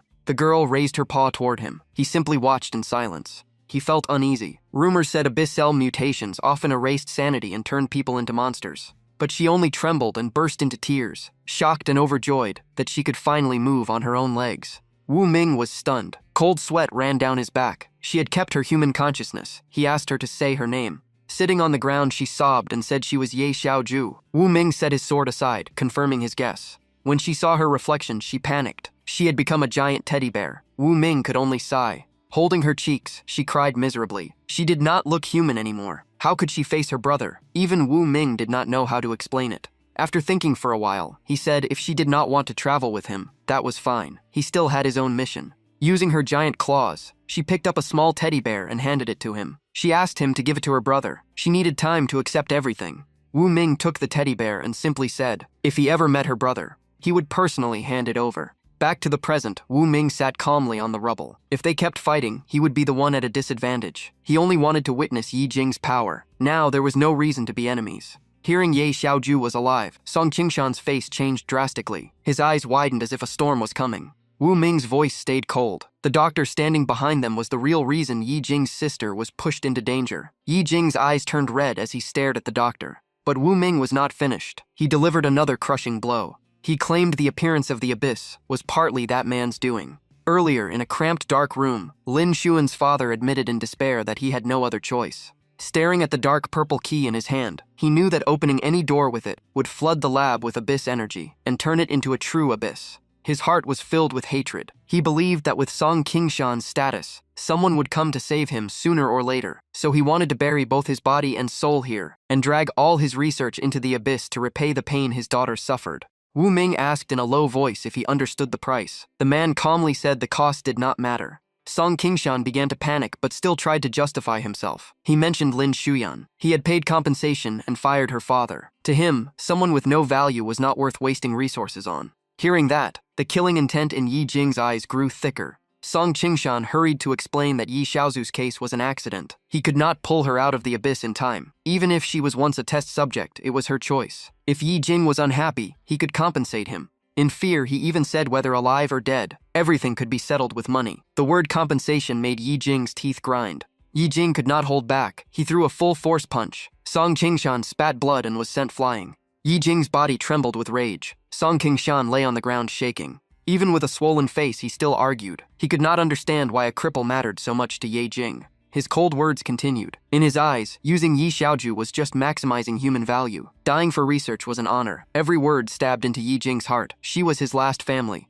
At that moment, an arm covered in ancient runes suddenly tightened around him. Suppressing his fury, Ye Jing growled that Ye Xiaoju was the only one who survived that tragedy with him. Someone like Song Qingshan would never understand. Under the crushing pressure, he could only mumble denials. The rune-covered hand slammed him hard into the ground.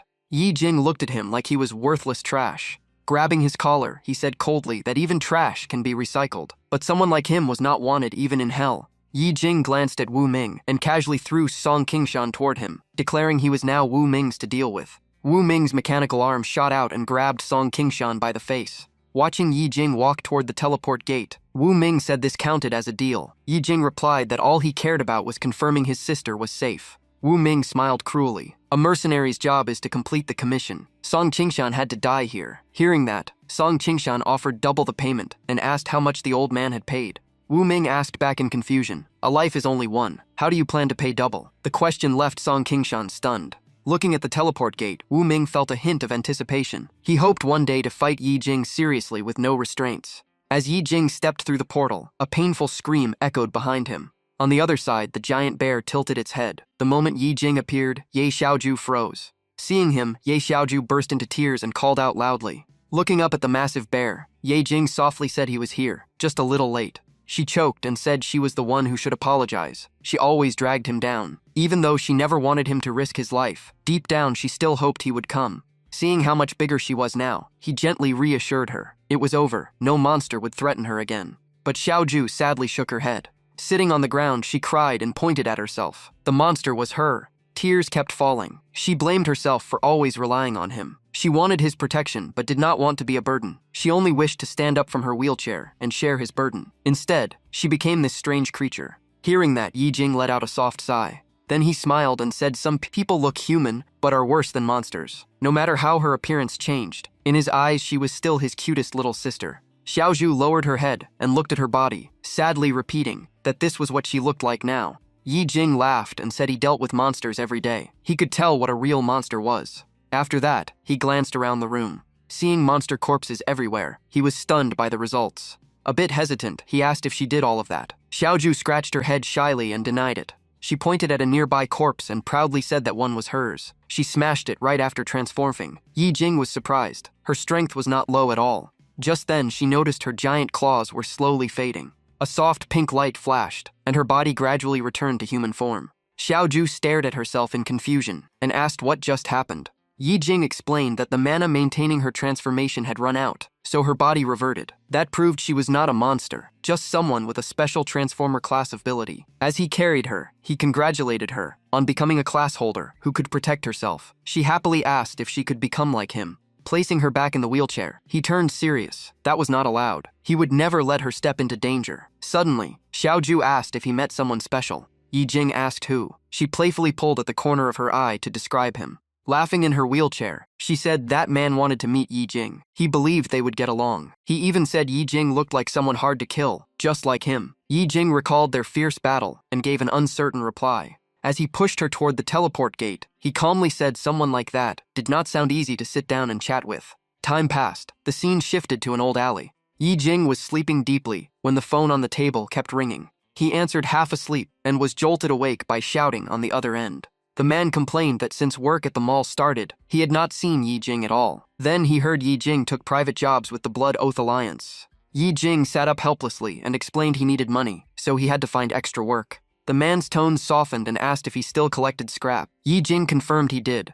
The volume instantly rose again. The man scolded and worried at the same time. Yi Jing was young and needed to be careful. Having new work was good, but safety came first. He still had a sister to care for. Yi Jing smiled bitterly and thanked him. Just as the call ended, another notification popped up. Yi Jing looked at the screen and froze. A transfer notice appeared. Lu Xingran had sent him 2.4 million yuan. Yi Jing was thrilled. A rich young lady really worked fast. Opening the attached message, he saw Lu Xingran's smug face. She said the item was sold and reminded him to thank her. Staring at the number on the screen, Yi Jing felt dizzy. The amount was huge. He recalled that all the gear from his recent Abyss runs was sold under Lu Xingran's name. With her reputation, no one dared question the source. His memory went back to last night on the rooftop of a luxury building. Weapons and equipment were laid out everywhere. Lu Xingran stared at the pile in shock and asked what he did overnight to get so many spoils. Yi Jing smiled and said he just went into the abyss to collect trash and brought back a few items. She did not believe him and demanded the truth. He calmly explained that he did not need these high-level items yet, so he wanted her to handle them. In a way, he really did pick them up. Lu Xingran lightly patted his chest and asked if he was still just a level 1 scrap collector. Then she noticed his body was much more solid than before. Seeing his meaningful smile, she began to suspect that scrap collecting might have a completely different growth path from normal classes. Facing that guess, Yi Jing calmly says he is still just a scavenger, and if a scavenger gets stronger, that is totally normal. Suddenly remembering something, Liu Xingran suggests he take the World Guild Hunter exam, because treasures from the Abyss need a legal identity to use. Yi Jing asks if getting certified means he can enter the Abyss as an official hunter. She confirms, reminding him he has been operating as an unlicensed hunter and could get into serious trouble if exposed. She looks at him confidently and says this test is his chance to prove that even a rank 1 can qualify as an official hunter. Lu Xingran encourages him, saying she fully believes in his strength. The exam requires a guarantor every year, and this time she will personally sponsor him. When Yi Jing hesitates, she tells her subordinates to report that all his gear was legally purchased by her. She calls it a return for everything he has done for her. Hearing that, Yi Jing rubs his hair awkwardly, feeling like he owes her yet another favor. Back to the present, he stares at the bowl of noodles in front of him in confusion. Right then, Ye Xiaoju shows up and gently explains that the rented room has no kitchen, so she ordered his favorite dish. Yi Jing smiles and asks why she woke up so early. Blushing slightly, she says today is her discharge day, so she did not want to lie in bed all morning. While eating, he asks about her legs. Xiaoju says ever since her body changed, her mobility has improved a lot. After saying that, she pushes herself up from the wheelchair and tries to stand. Seeing his sister trembling slightly but standing on her own feet, Ye Jing almost chokes in shock. Xiaoju explains she carefully controls her mana to avoid turning into a bear and wrecking the room, focusing the power on her knees. He gently tells her not to push herself too hard because he is always there for her. She smiles and says she understands. She will train step by step, aiming to stand on her own, not blindly overexert herself. Taking a bite of bread, Ye Jing reminds her that everything takes time and cannot be rushed. As he gets ready to leave, Xiaoju asks in surprise if he has to work even on the weekend. He nods and says he has something important to handle today. He gives a mysterious smile and says even big brothers have private matters that cannot wait, weekend or not. After the door closes, Xiaoju watches him suspiciously. His vague tone makes her wonder if he is secretly going to meet a girlfriend. Meanwhile, Ye Jing stands on the railing of a construction site, facing a towering skyscraper. In front of him is a group of sharp-eyed people, constantly observing their surroundings. The scene makes him break into a cold sweat, thinking this hunter exam is way more grand than expected. Just then, a voice behind him asks if he is here for the hunter exam and which hunting team he plans to join. The speaker is Zhu Tong. The moment they see each other, both look equally surprised. Zhu Tong cannot understand why someone as strong as Ye Jing is here for certification. Has he really never had official hunter status? Yi Jing casually makes up an excuse, saying his finances have improved lately, so he decided to get certified. Then he asks why Zhu Tong still has not become a true hunter. Zhu Tong happily explains that he followed Yi Jing's advice and trained in close combat for a long time. But most people still see him as backline support and think he is not qualified to join a hunting team, so he wants to prove he can fight head-on.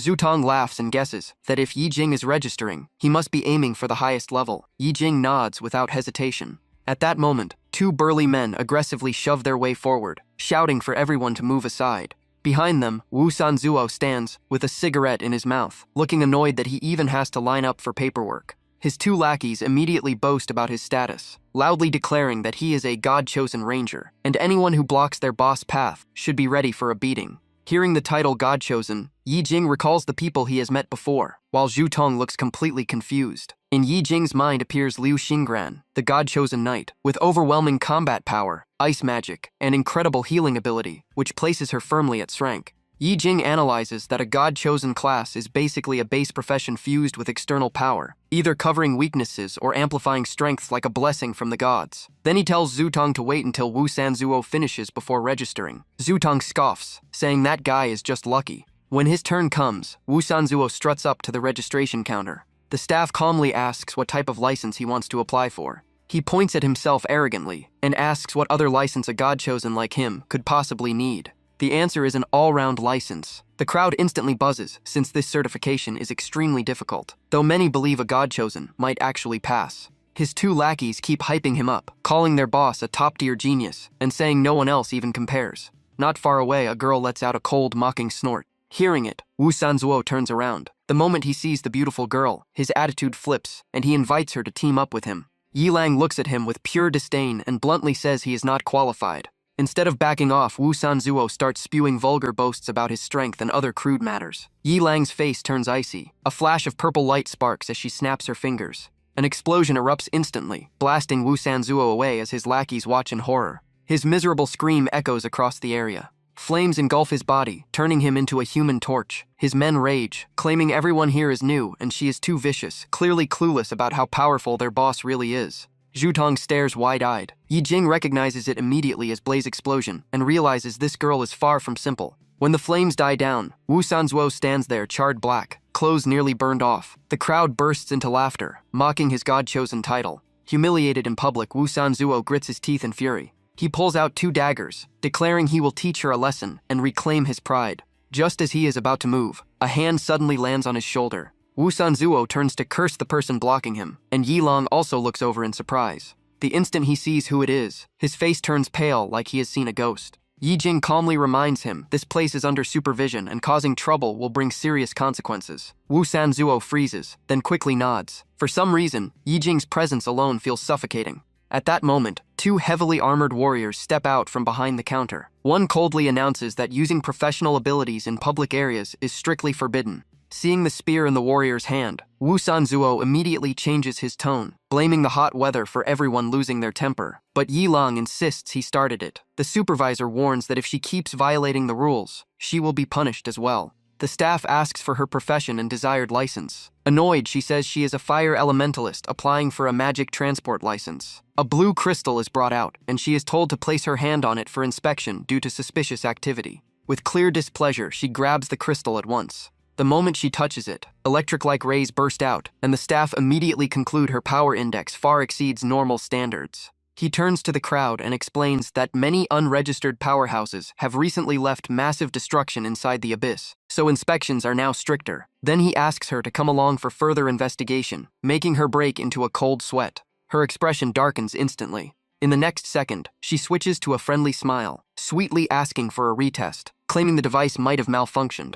This time, when she holds the crystal, the blue light glows steadily. The staff looks confused since the device is highly accurate, yet her stats ice now appear completely normal. Realizing she passed the inspection, she blushes with relief and even jumps in excitement. Watching from the side, Ye Jing is stunned, feeling like she just turned into a completely different person. Zhu Tong seems to realize something, and is about to say the person they are searching for might be her. But Yi Jing quickly raises a finger to his lips, signaling him to stay quiet. The staff impatiently cuts the noise and calls the next person. Yi Jing steps up for inspection. Zhu Tong thinks the crystal will never measure his strength. When asked which license he wants, Yi Jing calmly drops a bombshell: the all-round license. The staff looks confused and explains that the all-round license is usually reserved for the God-chosen, so they first need to know his profession. Yi Jing replies casually that he is an awakener, currently rank 1. A burly man nearby is shocked that he is just a newbie. Others mock the strangest-sounding class. Zhu Tong snaps back, saying his boss can crush them all with one hand. Sensing tension rising, Yi Jing explains he only wants a flexible identity that can adapt to any team and handle all situations. The staff says choosing that path is not wrong, but asks if he even knows the exam for the all-round license. Yi Jing is stunned, unaware there is a separate test. The staff can only stare at this rookie in disbelief, while Yi Lang grows curious about his odd profession. Smiling, the staff announces that others will form teams to clear an abyss scouting mission, but Yi Jing must complete the entire challenge alone. Hearing this rule, many think it sounds suicidal, since even the easiest abyss is deadly for a solo newcomer. Looking at the keys representing different difficulty levels, Yi Jing asks if clearing the abyss guarantees a hunter card. The staff warns that the key he is eyeing belongs to a veteran tier difficulty, and rookies who enter are basically choosing death. Even so, the crystal is handed to him. The staff jokes that unless this kid is a hidden master, he is probably just a fool. When Yi Jing places his hand on it, the crystal shows no reaction at all, reinforcing the second guess. The crowd bursts into laughter, saying Zhu Tong's boss is here for entertainment and suicide. Zhu Tong grits his teeth but forces himself to stay calm. Ignoring the noise, Yi Jing asks if there is anything else to note, then takes the key. Seeing he truly plans to enter alone, everyone is stunned. The staff can only warn that they take no responsibility if he insists, adding that there are portal sealing items inside, and the key can be used if necessary. Yi Jing confidently says nothing will happen, but before he finishes, Zhu Tong shouts from behind, telling him to wait. Standing before the pitch-black abyss gate, Yi Jing leaves one sentence behind: he will return safely. At that moment, Wu Sanzuo sneers, unable to understand how someone weak dares challenge a high-difficulty abyss. He is also holding a key. Unwilling to accept it, he demands a high-difficulty key so he can enter the same abyss as Yi Jing. The staff calmly refuses, explaining there is only one high-difficulty key, and the abyss gate can only be reinforced once. If he wants in, he must wait for the next round. Wu Sanzuo refuses to give up and asks to enter the same location as Yi Jing without forming a team. Yi Jing looks at him in confusion.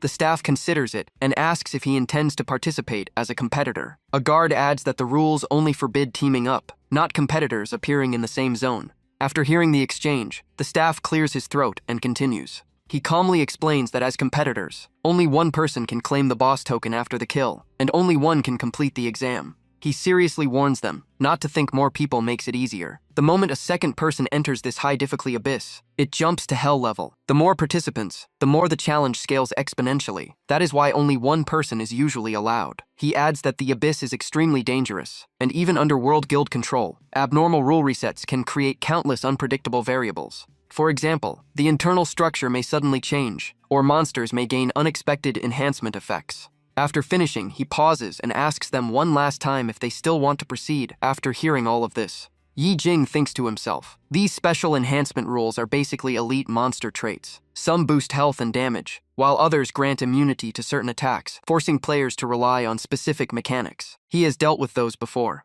Wu Sanzuo stays extremely confident. He claims his top-tier gear makes these rules meaningless. His lackeys immediately echo him, praising their boss non-stop. Yi Jing glances over and evaluates. Only high-end gear can grant such insane stats. Combined with enhancement rules, the power becomes even more terrifying. Even a rookie can push their limits with gaudier equipment. He can almost see the numbers. Plus 100 strength, plus 200 agility. Seeing him hesitate, the staff grows impatient. Yi Jing calmly says he does not mind. One more participant changes nothing for him. In truth, he is more interested in hell difficulty spawning rare creatures, which means better monster corpses to collect. Zhu Tong quickly warns him that lethal rules like sudden boss spawns or total mana lock would be deadly, and even his dispel magic might fail. Yi Jing reassures him, saying Wu Sanzuo still has some practical value if needed. Hearing that, Wu Sanzuo reminds him they are competitors. If Yi Jing is in danger, he will not help, since only one can pass. Yi Jing simply smiles and tells him to open the gate first. Maybe the luck of a god-chosen will draw favorable rules.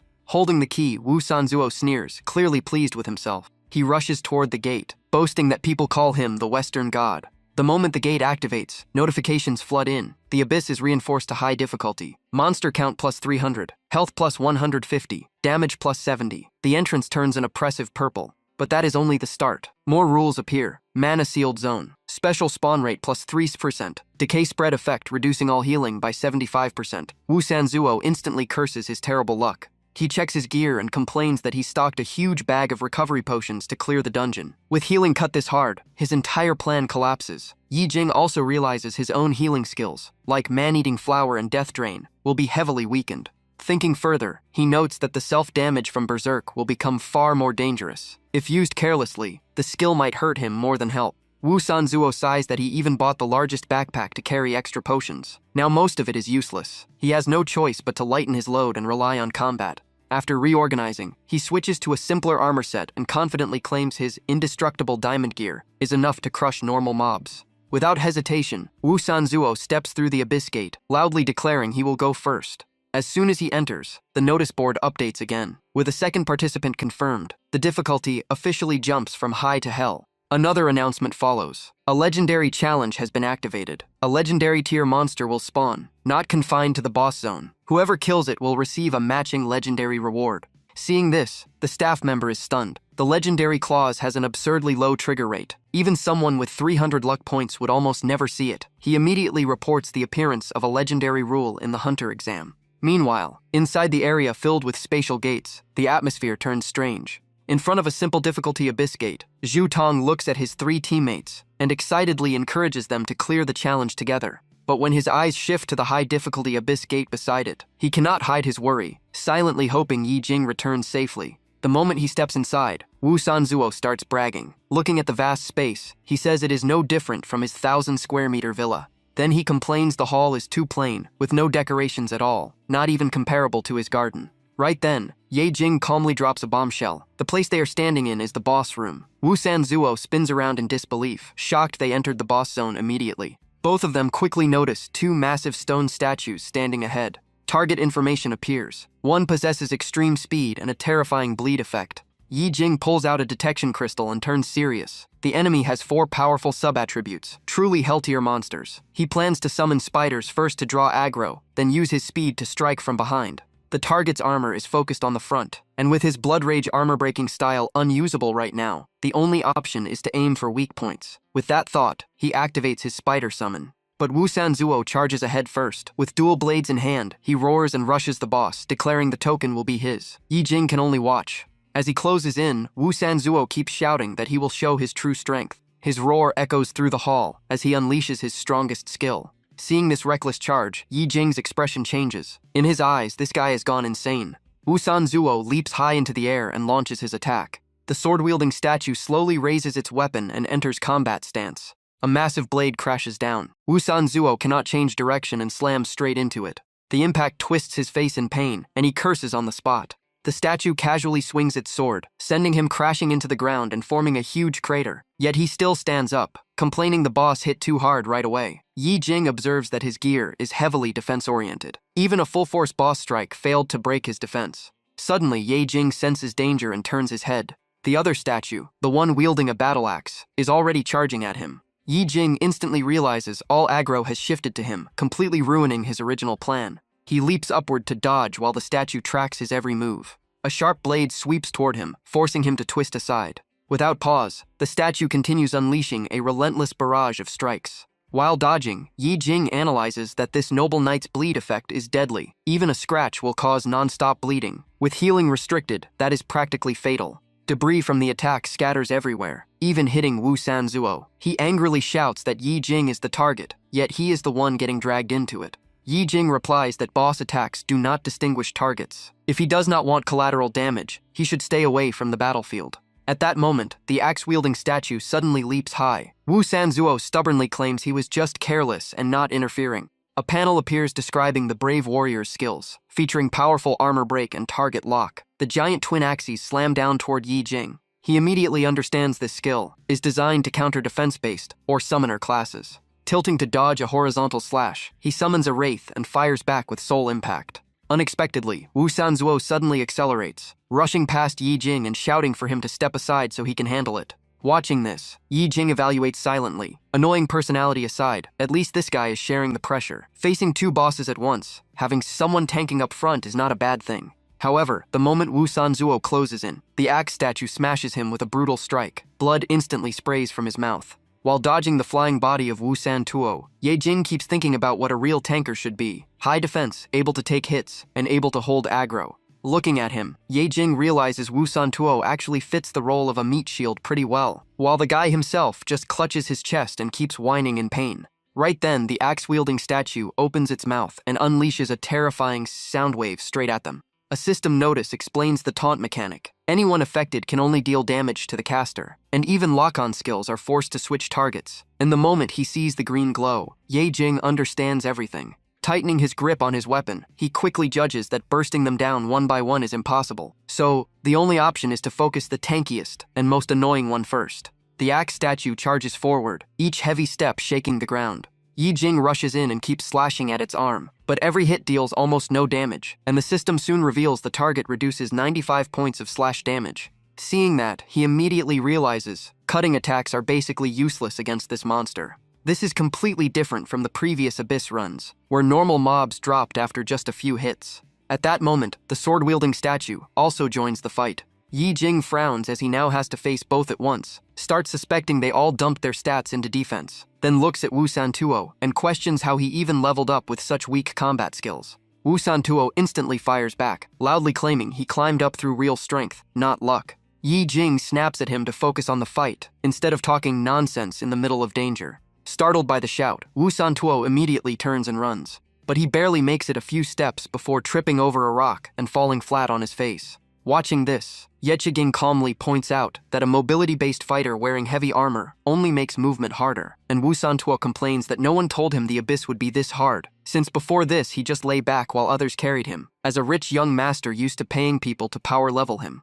While they are talking, a giant sword slams down from above, forcing both of them to dodge in a hurry. Yi Jing coldly reminds him that the Abyss is not an amusement park, but a place where people trade blood and sweat for a chance to survive. As he moves, he quickly changes tactics, and if slashes do not work, then he will use something simpler and more direct. He immediately dashes straight at the enemy. His fist tightens and explodes forward, and the raw strength from his stats alone deals serious damage. The punch is so powerful it knocks the enemy's sword offline, and he even jokes that this is the classic poor man's style, fighting with bare hands because you cannot afford good gear. Wu Santuo stares in shock, unable to believe such a heavily defensive monster is pushed back by a bare fist. After the counterattack, Yi Jing quickly slides past the target's side. The other statue seizes the chance to charge in, but he lowers his center of gravity and leaps away to dodge. A system notice pops up saying the attack triggered a critical hit on a weak point and inflicted stun, as his precise punch struck a vital spot. Looking at his fist, Yi Jing is slightly surprised that a simple punch caused a special effect, and the system explains that critical hits on weak points have a chance to trigger abnormal states influenced directly by the luck stat.